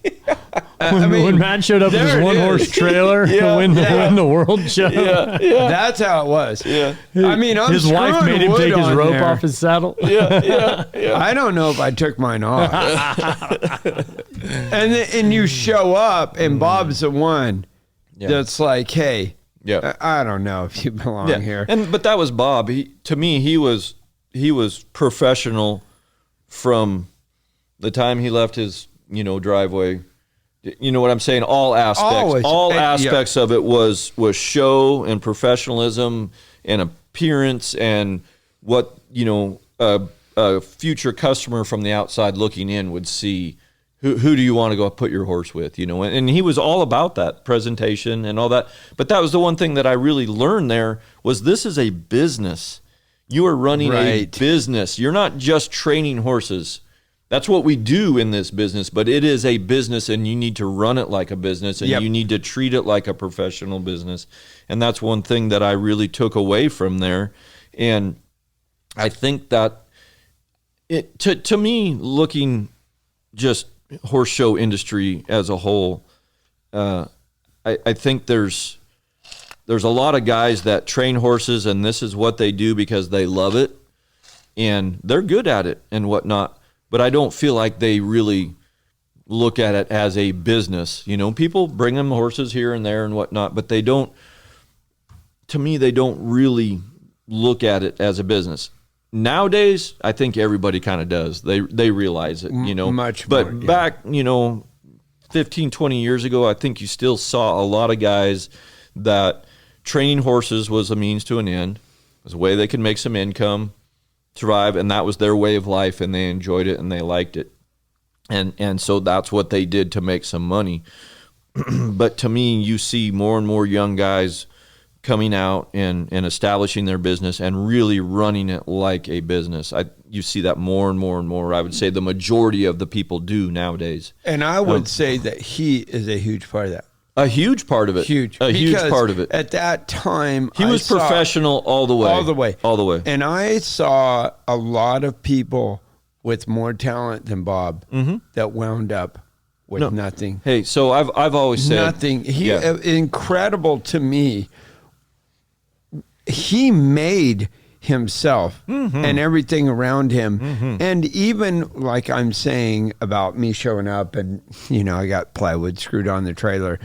When I won, he respected it. And I mean, I've judged with him and done stuff now, and he's probably one of my people that I look to as how you need to go. I don't go as far as him, but I still, Yeah. my respect for what he has done is crazy.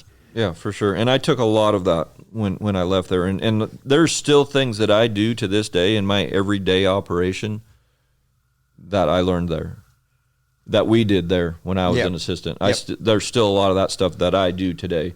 But like I said, when I worked there, I learned all aspects of it. I learned how to train, how to win, how to do all that, but I also learned the business side of it, taking care of customers, running your business proficiently, dollars and cents, making it work, spending, income, expenses, all that kind of stuff, and how to balance all that out and how to make it work. He was pretty much self-taught. He was just that kind of guy and stuff. But I picked up a lot of that while I was there. But like I said, he was, he really let me in on a lot of that stuff, and I still do a lot of stuff today that I learned back then. But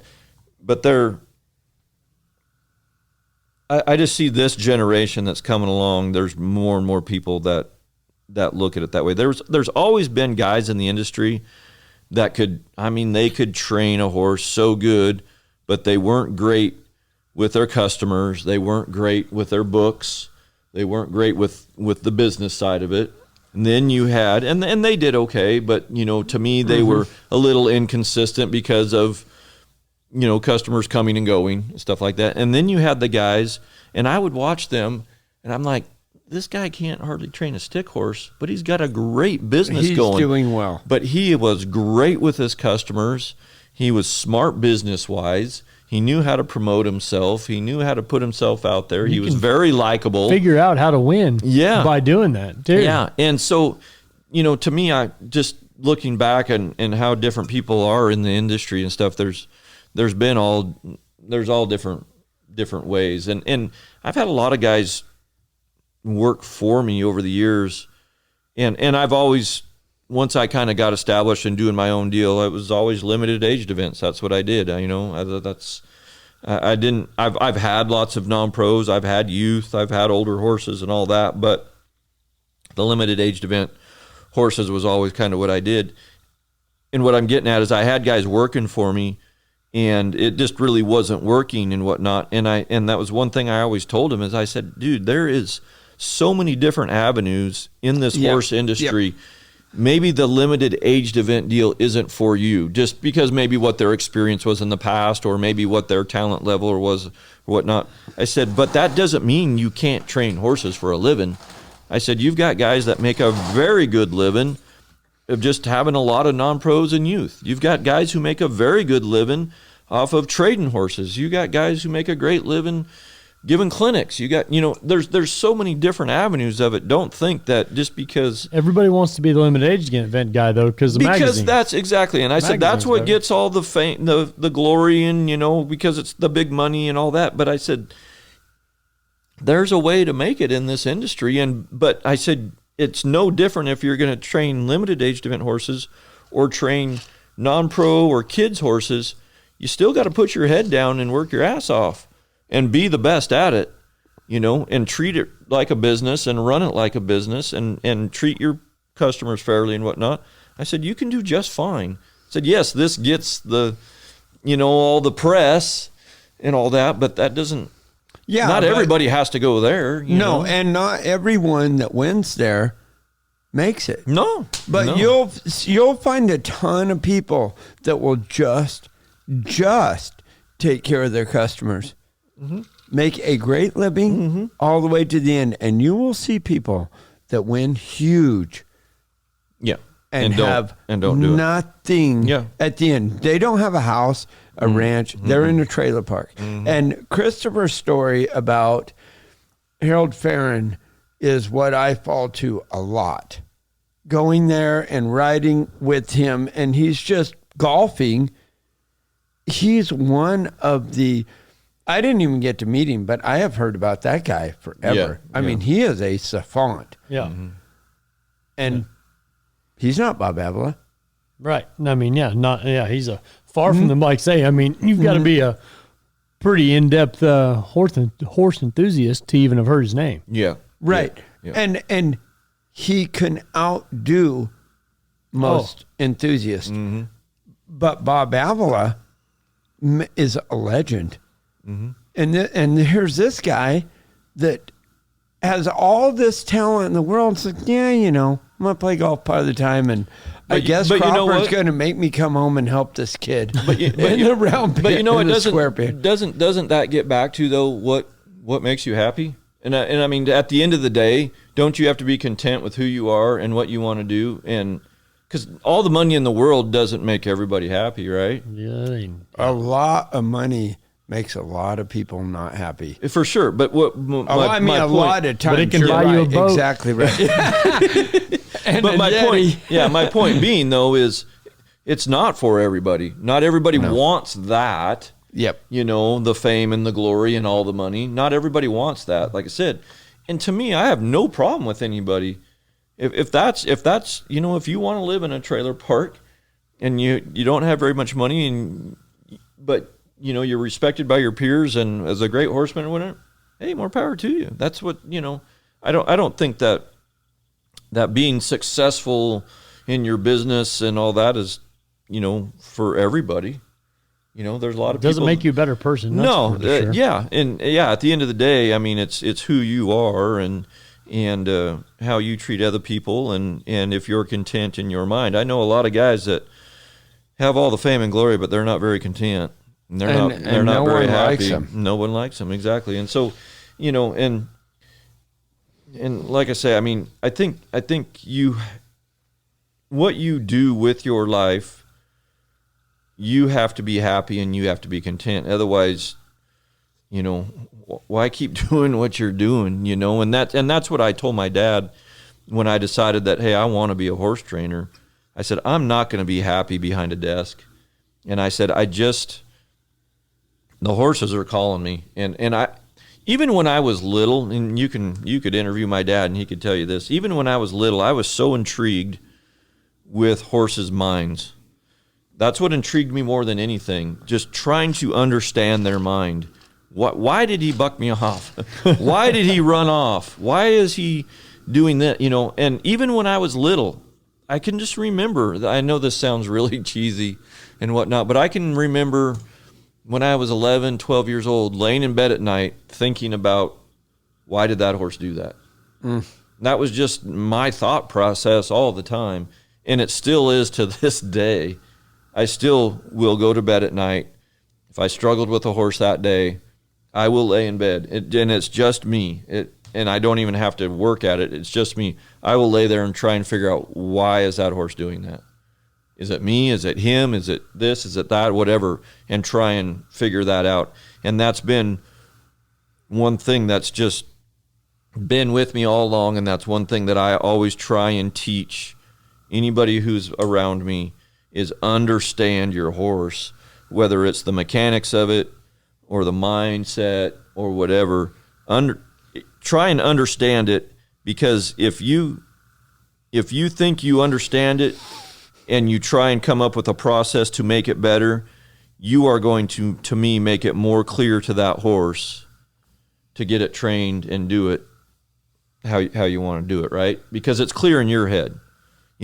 Sometimes it doesn't work, but then you go down another path and try and figure something else out. Rather than trying to make the horse understand your path. Yeah. You're trying to understand the horse and change the path a little. A little, but I think in that you can say that, but in the same breath you have to go, okay, I think I'm pretty right, but this horse isn't accepting it.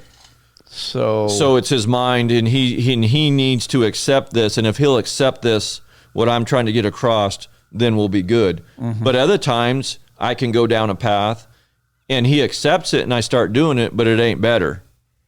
So then I'm going, okay, that didn't work. He tried it for me. He tried doing that. But it ain't getting better. It ain't getting better. So maybe I better go down another path. And so that's just how my mind works all the time while I'm training. And I feel like you need to understand what's happening underneath you, because if you don't, how you are going to relay that to your horse or communicate that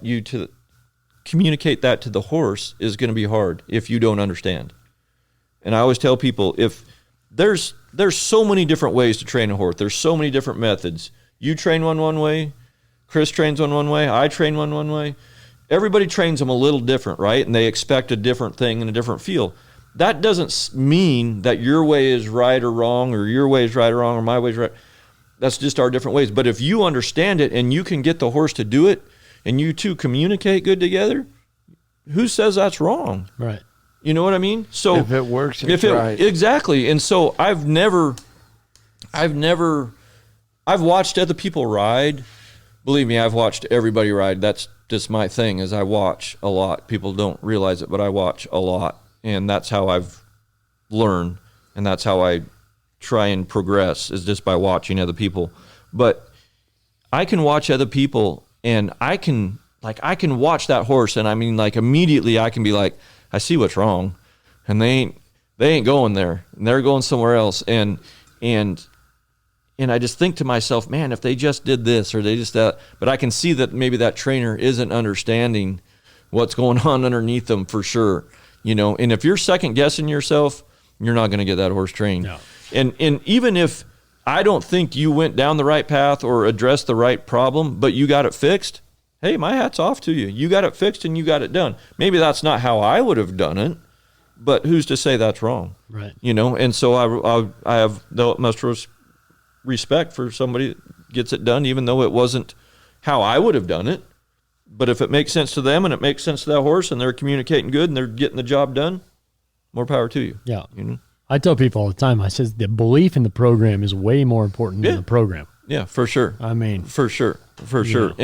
But I just, that, like I said, getting back to when I was little, I've just always, I just always think about what makes that horse tick, what makes him do this, what makes him do that. And so I've kind of, my program is I've always tried to, I don't know if adapt is the right word, but I still have all, you know, you've got all your things that you want to get done on a horse, right? And how you want them to work and what you want them to feel like and everything. But every horse is a little bit different too. So your path to get there might be just a little bit different.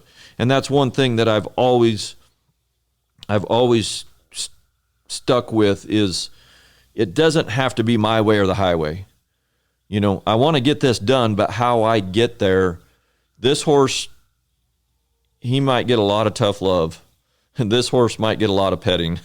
You know, I mean, but hopefully I can get them both to the same place. Right. You know, but I think you have to be what I would call somebody a true horseman, who I really respect, is you see the consistency in what they produced year after year after year after year, and I can tell you that all of those horses weren't exactly the same. right. But they've adapted and they've made a good horse out of this type of horse or this type of horse or this type of horse. Now there's other guys that they'll kick your ass if they get a horse that fits them. Right. But then you'll see them kind of just be okay and in there, here and there, here and there, and then all of a sudden they get one and they kick your ass again, you know. But they have to find that horse that fits them. I really appreciate those guys whose programs can produce year after year, you know, time after time, because I know, because I've done it long enough, I know that not every one of those horses fit right into their program. Right. And I really respect people who can do that, because that's just been something that I've really worked on myself, is that they're not all the same, and I can't treat them all exactly the same. Some will get, like I said, some will get a little tough love, and some will get a lot of petting, and you know, and just working your way through it. I shouldn't say petting, but just working your way through it and progressing and just keep training every day. Right. Where others, you might have to convince them here and there that they need to be a participant, you know. And but to me that's just a sign of a good horseman, I think, you know. Yeah, I think when I watch people, because you'll see people get after one, you know, and Everybody does. Yeah, and we're going to. And for me, and I try to make sure it's there for myself, but also as I watch other people, it's like, okay, can I tell where the release is at. Mm-hmm. If I can see where the release is at, fair enough, right? Now, if I know what we're after. I mean, it doesn't matter what difference, I mean, we're all do it a little different, but we're all after basically the same thing. Yep. And so you'll see sometimes, especially younger guys, seems like, and you'll be like, dude, I know what he's trying to get, and I can't tell where to go. I'll watch guys, and I'm like, I'm not for sure what they're after. Yeah. And if I can't see it, I'm pretty sure the horse can't figure it out. That's exactly And it. I've always told my assistants or people who've worked for me or anybody I've ever helped, I said, I have no problem with you getting into a horse. But I said, you better know why you're getting into that horse, and you better give it a reward when it gets to where you want. When you let emotions take over and you're just getting into it because you're mad and frustrated, I said, horse training's gone out the window. That's when I'll lose my cool right there. But like I tell them, I said, I have no problem with you getting into that horse, but you got to know in your mind why you're getting into that horse, what you're after, and when you get there, you give them a little reward. Now you can go right back at it again if you want to, but let them know that that's where you wanted them to get to. And so because let's face it, the only way we have to communicate with those horses is by showing them what we want them to do. Sometimes we have to convince them to get there, right? And that's what I talk about, a little tough love. They might argue with us and say, I don't really want to get there. And we're like, no, I need you to get here. And so it might take some convincing. And like I say, I have no problem with somebody getting into a horse, but it better be clear in your head where the release is, what you're after, right? And my guys get tired of hearing it, but I'm like, you got to do it with love in your heart, baby. Hey, you do what you need to do, but you do it with love in your heart. Yeah, like when emotions take over, the learning has gone. Yep. The learning is Just gone. Go time up. Yeah, try it again later. Yep. And hey, we're all guilty of it. Yes, sir. We've all been there. Yep. I've done it. I know you all have done it and whatnot. But I will say that I have learned over the years to control my emotions. And when I feel like I've lost control of that, just like what you said, I tie them up and I come back and I'll have a fresh mind and I'll come back and I'll try it again. And 9 out of 10 times, it's way better. Yeah. But it, to me, when you're on the back of a horse, the teaching never, ever stops. No. Because from the time you get them out of their stall. Exactly. And that's what I think so many people don't understand is and I've made this statement before is, you get people that they think that horse training is cookie cutter. There's a Bible out there, there's a book out there, and this is how you train him to spin, this is how you train him to stop or whatever. And I'm like, that's so far from the truth. I said it's not. I mean, it's different all the time. The basis of it and what I'm after, but how I get there is going to be different from one to the other, and there's a million different ways to do it. And to me, where a horse gets trained is consistency and repetition. And that repetition comes from somebody on their back being consistent with their thought process and what they want and the release when they get to where they want to get to. So if you keep that in mind, I think you can be a good horse trainer, But I think that's such an important part, and that's just something that's, like I say, I don't know that I ever grew up and I wanted to be a cow horse trainer or I wanted to be a reining horse trainer or whatever. I just wanted to be a horse trainer. I just like training horses, and that's why people ask me, they're like, well, why do you do so many different events, And I'm like, just horse training in general intrigues me. And for as many horses as I've trained, as long as I've been doing it, it still intrigues me. And getting back to the point where I watch, remember when I said when I was a kid, I'd hurry up and ride my horse and then go watch those guys ride because I wanted to watch and see how they did it and then try and figure out what they were doing. And most of the time, the good trainers and stuff, you can figure out what they're after and what they're trying to do.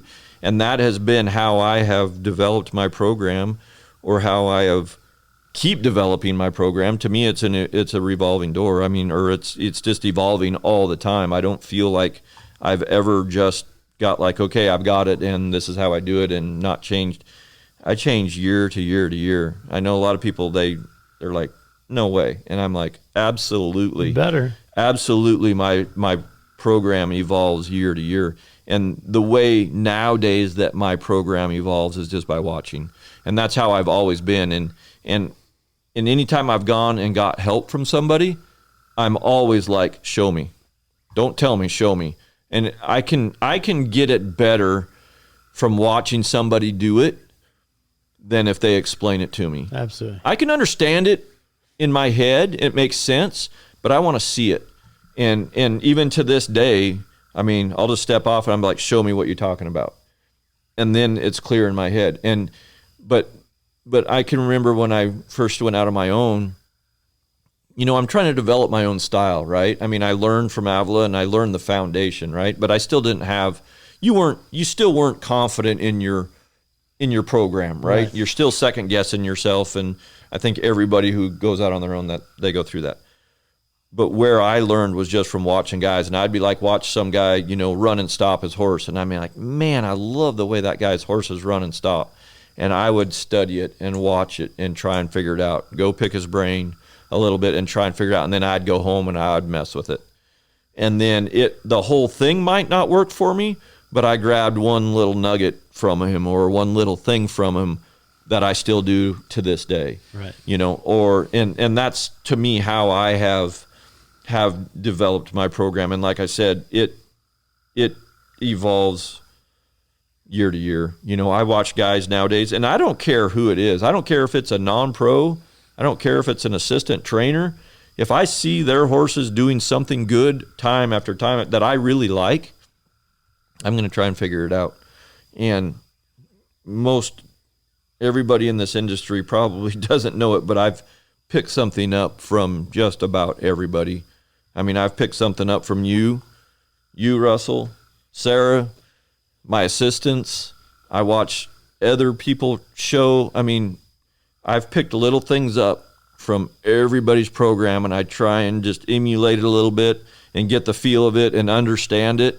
And then some of it, I'm like, oh yeah, I like this. Right. Now I get, and it might be something that I was kind of struggling with.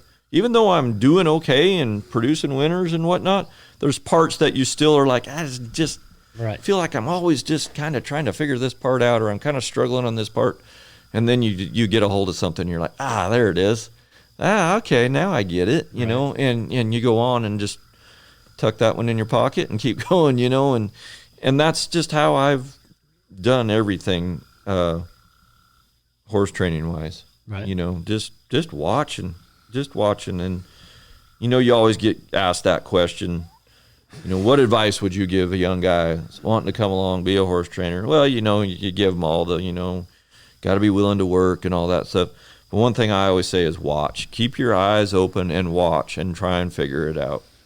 For me, that works. It doesn't work for everybody. Yeah. But for me, that really works. And I don't care if it's, to me, just horse training intrigues me. I don't know why. But I can go watch those guys rope at the rope and fraternities. It intrigues the hell out of me. Yeah.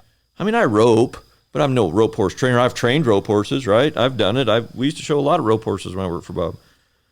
But it just intrigues me. Yeah. And so I'm watching it. And, I mean, a video can come up on my phone, whether it's a barrel horse video or I'll watch it. I don't know what's wrong with me, but I'll watch it. Right. And I'll be like, oh, that's cool. Yeah. That's how they're getting them to do that, But that's just me, and I guess that's why, like I said, people have asked me, you were doing great at the reining. Why did you, why are you not doing it anymore? And you're doing Cowhorse and you're doing good. Why are you trying to cut some now?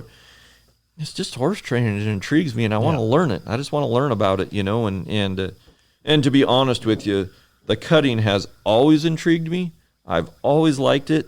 But I've never been in a position where I could really do it. Right. Like I would do it here and do it there and mess with this one and then sell it and then have one and go show it twice and then I don't show it for a year. And then, you know what I mean? I just have never been in a position like I am right now with my new venture here and stuff where I could consistently do it and have a few and a handful to go train and go show and figure it out. And it just, I don't know, cutting has always intrigued me. I mean, even when I was showing reiners, I always kept up on the cutting. I knew who was winning, who was losing. I knew what the bloodlines were. I remember the first time that I thought you were jealous of me was, I think I'd stopped in at the Reining or something. It was my first year I had a catch ride at the cutting fraternity. Yeah. And you're out there and you're like, what are you doing? I'm like, well, I'm going to go catch ride with the cutting fraternity. He's like, yeah. See, and I'll be here. Yeah. Yeah. No, I wanted to just go back and experience it. I just wanted to see it, and right. because it had always intrigued me, but I just had never been in the position to really be around it enough, or the time to go do it. And like I said, I've trained about every kind of horse there is, but I just, even as a kid, cutting kind of intrigued me. I guess because when it's on the other side of the fence and you can't do it, something's going to intrigue you, but. Now being back here in Texas and having access to all these guys who train back here and all that, and being able to go ride with them and do all that, it's been really cool, and even as much as I've shown and done and everything, I still get excited about it, and just because I think it's something new, and just learning the whole process and seeing it and understanding it. And I've done the reining a lot, and I've done the Cowhorse a lot, and I'm not saying I've got it figured out by any means, but I've done it long enough. I've seen the whole process and get it and understand it and know how it all works, and have trained how many fraternity horses and all that. But the cutting, I haven't done it very. So it's just like, I guess it's just something new. Keeps that beginner mindset. Yeah, and it's I don't know. I still get excited about it. It's horse training, but it just intrigues me. I don't know what that is about me, but it intrigues me. I would think, Todd, I've been feeling like for a while it was going pretty good, and then I've had a really hard time for several years, and now I'm kind of getting to a place where I can train, and I'm focusing on thinking, not getting them to come to what I thought was my program. I'm focusing on thinking, and I'm thinking and listening to you about the cutting is that it's another venture where you get to think, and you get to think your way through this deal and try to figure out this mystery that could let you go win in a field that you haven't even been in yet. Yeah. And it's really, for me, all of this stuff. I mean, when you were younger, you wanted to win everything, right? Right. You wanted to win. Yep. That was your main focus. I want to win. I want to win that fraternity. I want to win the world show. And for me, I've won those things, so I guess it's easier for me to say this, but for me now, it's just about that part right there, just figuring it out. Thinking about it and figuring it out and understanding it and having it clear in my head and knowing that I could go do it. Okay, I got it. I can go do this. Yeah, do I have it figured out? No, but I'm confident enough in what I've learned and absorbed that I feel like I could go do it and do a decent job, Because I get this a lot, you want to be the only guy to try and win all three fraternities. That's the farthest thing from what I've ever wanted to do. Those things happened. I won the Reining fraternity. I've won the Cowhorse fraternity, whatever. But the cutting fraternity, is that why I'm doing it? Absolutely not. I mean, it'd be cool, but I'm just trying to figure it out. Yeah, that's not where I'm at in my mind. Is I want to get good at this and I want to win that fraternity. That's not my goal. That really isn't my goal. My goal is to understand it and be able to produce a good cutting horse that people respect, and they're like, hey, Todd, he trained this cutting horse.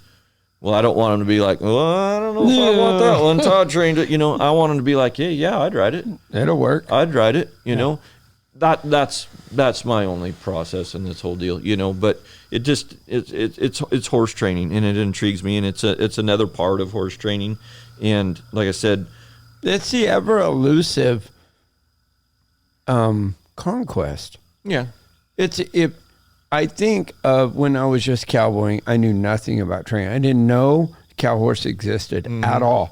And I had this horse that was so awful. I had to hot shot him to get him off of the ground. I couldn't get him up. He threw himself down. I mean, he was beyond awful. He would kick you. He would bite you. He would strike you. He was the most... And that wasn't a good idea, by the way. No, but I could not. Horses. I couldn't get him up. I've seen that in action. It usually doesn't go well. But one day, I've had this thing for a while, and one day I can ride him on the top of a round rock, and he stands there like a goat. And I'm thinking, I can go anywhere I want on this horse. I mean, I'm proud of myself. No one's there. No one's around. No one cares. Yeah. He's a terrible little horse. Yeah. He's going to go hurt the next guy anyways. But I am so excited about it. And then I discover the Cowhorse and realize I thought I could do stuff and I couldn't do anything. So it's this whole new world that I'm trying to think myself through. Yeah. And probably, like you saying, how much you would respect Harold Farron, even though he's taken all of his talent and hasn't gained any wealth off of it or any prestige. Yeah. But that's validity to all the effort that he has put into it. Mm-hmm. That someone like you can respect what he did, even though it hasn't turned out that well. And I've seen a lot of people that don't make the magazines that I think a lot of. Yeah. There are people I would go help. And there's people that have won a ton that I wouldn't slow down on the freeway for. Right. They're not good people. They're not good-hearted, and they haven't tried to be good to horses. Yeah. They've been... It's a means to an end for a lot of people. Right. It really is. But truly, that is... that's invigorating that you see that. Mm-hmm. But I think you see that in any aspect of life, really, in different businesses, different ways of life, sports, whatever. I think you see that, and that's just people to me in general. Yeah, that's people in general and whatnot. But what I was kind of getting at is I really respect a true horseman. And there's a lot of guys that win in all the different industries and whatnot, but I don't look at them as like, no, that's a horseman. Mm-hmm. You know, they're really good at their craft and doing it, but there's a lot of other parts of it that I don't really respect. And whether it's them as a person or a businessman or, you know, how family, they train or whatever, you know, and I think growing up, I mean, my family life was very strong. My parents are awesome. They've done everything they could for me and my sister. They're great people, and that's one thing my dad always instilled in me was be a good person. You know, be a good person and be honest with yourself and other people. You know, and so I think that can. And there's a lot of people out there in this world that are like that. For sure there is, you know. But there's a lot of people that aren't. And it's not just horses. It's everywhere. Oh, yeah. It's everywhere. I think our percentages are probably better, actually. Mm-hmm. In what? In the horse deal. But for a long time, they weren't. The reputation of a horse trainer, I can remember when I first started training horses, horse trainers had a horrible reputation. Hey, I'd have been mad if you told me that I was going to grow up to be a horse trainer. Horrible reputation. Horrible. I mean, so many people, it was they're only keeping my horse so they can make money off me, and the rest of the time they're lying to me about how good this horse is or what he's doing, or they've kept him all this time, you know, painting this picture of how great this horse is, and then when it came down to it, this horse is terrible, get him out of my barn, you know, or, you know, just not being honest and things like that. But I can remember when horse trainers had a very bad reputation. Nowadays, especially the circles that we run, the industry that we run, the higher end, you know, going to the premier shows, that company, I think people are the reputation is pretty good now. Yeah. I will agree with you there. Because just like getting back to what we were talking about earlier about the young guys coming on today have realized you got to run this like a professional business. You have to take care of your customers. You can't just take their horse, ride it for money to pay for your groceries, and send it on its way. It's too small of a circle, and people aren't going to go for that. So, and there's a couple reasons why I think that everybody runs a better business today. And then we talked about how good everybody trains and how good the horses are and whatnot. One of the biggest differences that I see in today's era compared to 20 years ago is what we're doing right here, social media. So nowadays you have everything at your fingertips. If you're a young guy coming up, you have everything at your fingertips from how to start a colt to training them to showing them. Yeah. How to run Cowhorse training online. Yeah, and the cutting one and the reining one. But that's what I'm saying. As a young guy coming Yep. along today, there is so much information out there readily available to you. There's a lot of young guys that come along and they've got it all right here in their head. They know how to train a horse. They know what they're supposed to do because they have watched those videos. They have listened to podcasts. They have read every article that anybody's ever wrote. And they know it all, but they've never applied it and don't know how to do it, But they've got all this information in their head because it's all out there. It's right there for you. Yep. And so to me, you listen to some of the older generation of when they very first started training horses and how it was, and and then to Kenny where Wold with a book in his pocket. Yeah, then to where it is today. It's evolved just as much as the horses and their breeding and the specialization in their breeding. Yeah, coupled. The horses are easier, and the information's there. The information is there. And so many guys can come into this and they're like... And you're like, who in the world is that? Yeah. Because they just smoked it down there. Yeah, and just came out of nowhere. Yeah, at this fraternity. And I've never even heard of them. And they're from... wherever. Yeah. And I don't even know that horse. Yeah. But he's bred I think well. But I think this is true with all aspects today. You look at sports nowadays. You look at those kids. I mean, these kids are dead on serious, going at it from the time they're 8 or even earlier on to be groomed into being this great NBA star, right?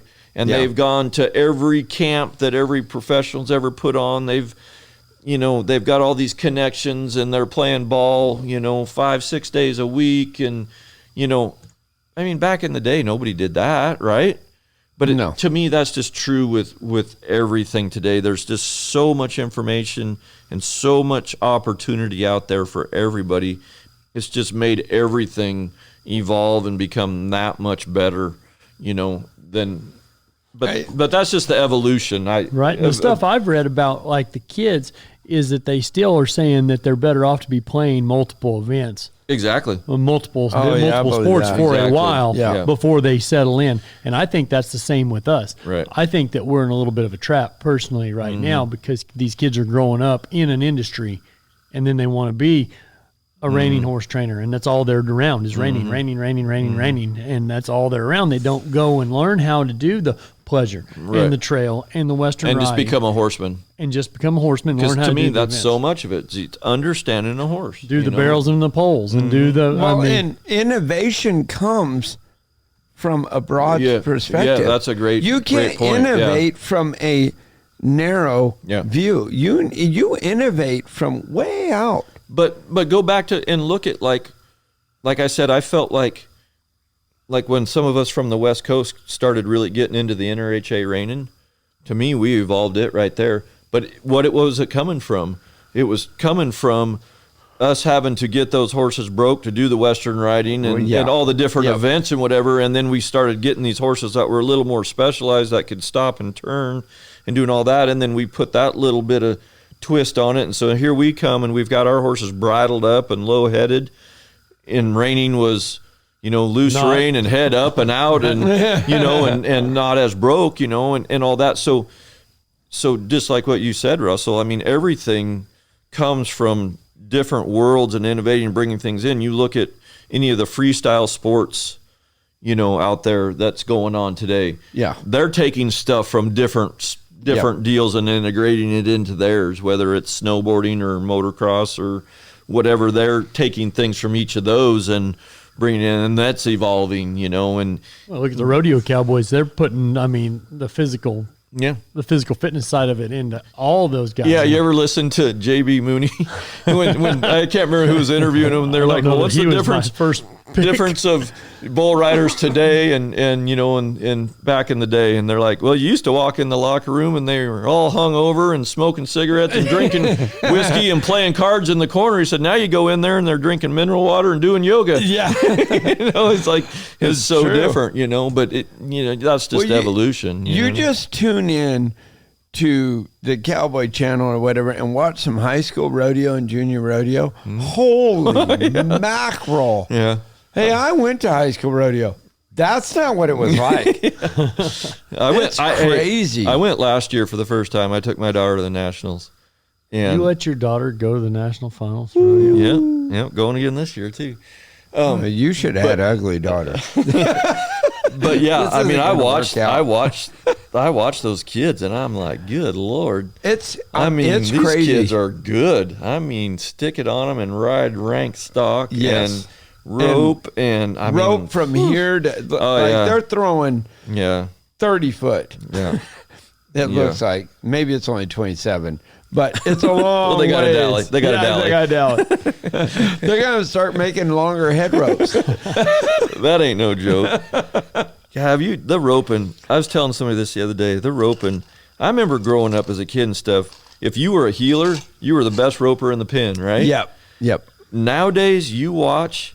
You better have somebody that can head. Yeah. Because that's what's setting They're up the making run. the whole game. And them guys can rope it slick from, like you said, 27 feet away. And jerk a little tiny curl. It's and unbelievable. The rope is tight and roll off of there. The more I watch it, the headers just intrigue me. It used to always be, if you were a heeler, you were the best roper out there because you could heel. They had to make it to where the header had his own title because a header never won won the year the championship.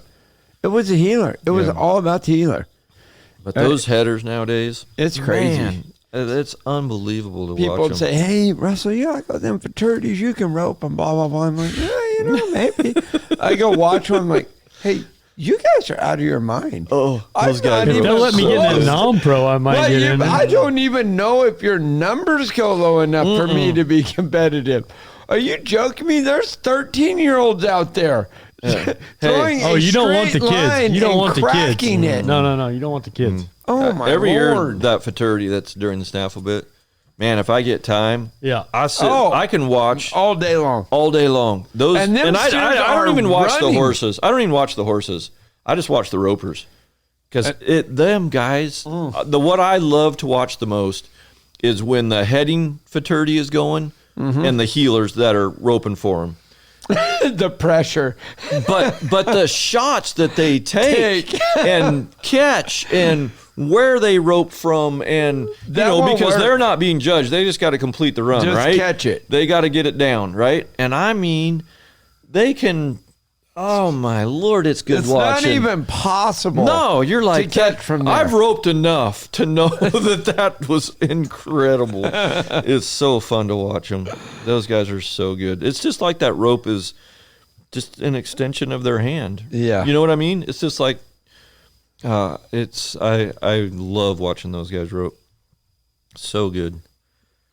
Be sure to stay tuned for another episode of Todd Bergen. The life and times of a legend. Don't miss it. Is it rude if I laugh at that? No, he probably can't hear it. Well, like I say, we hope you guys enjoyed this first part, and like I say, check it out for the second part of Todd Bergen. Yeah, every bit as good as the first. Fun deal. This was a fun episode. So that phenomenal episode was brought to you by Santa Cruz Animal Health. Check them out online at scahealth.com or check out their retail locations, Weatherford, Texas, and Paso Robles, California.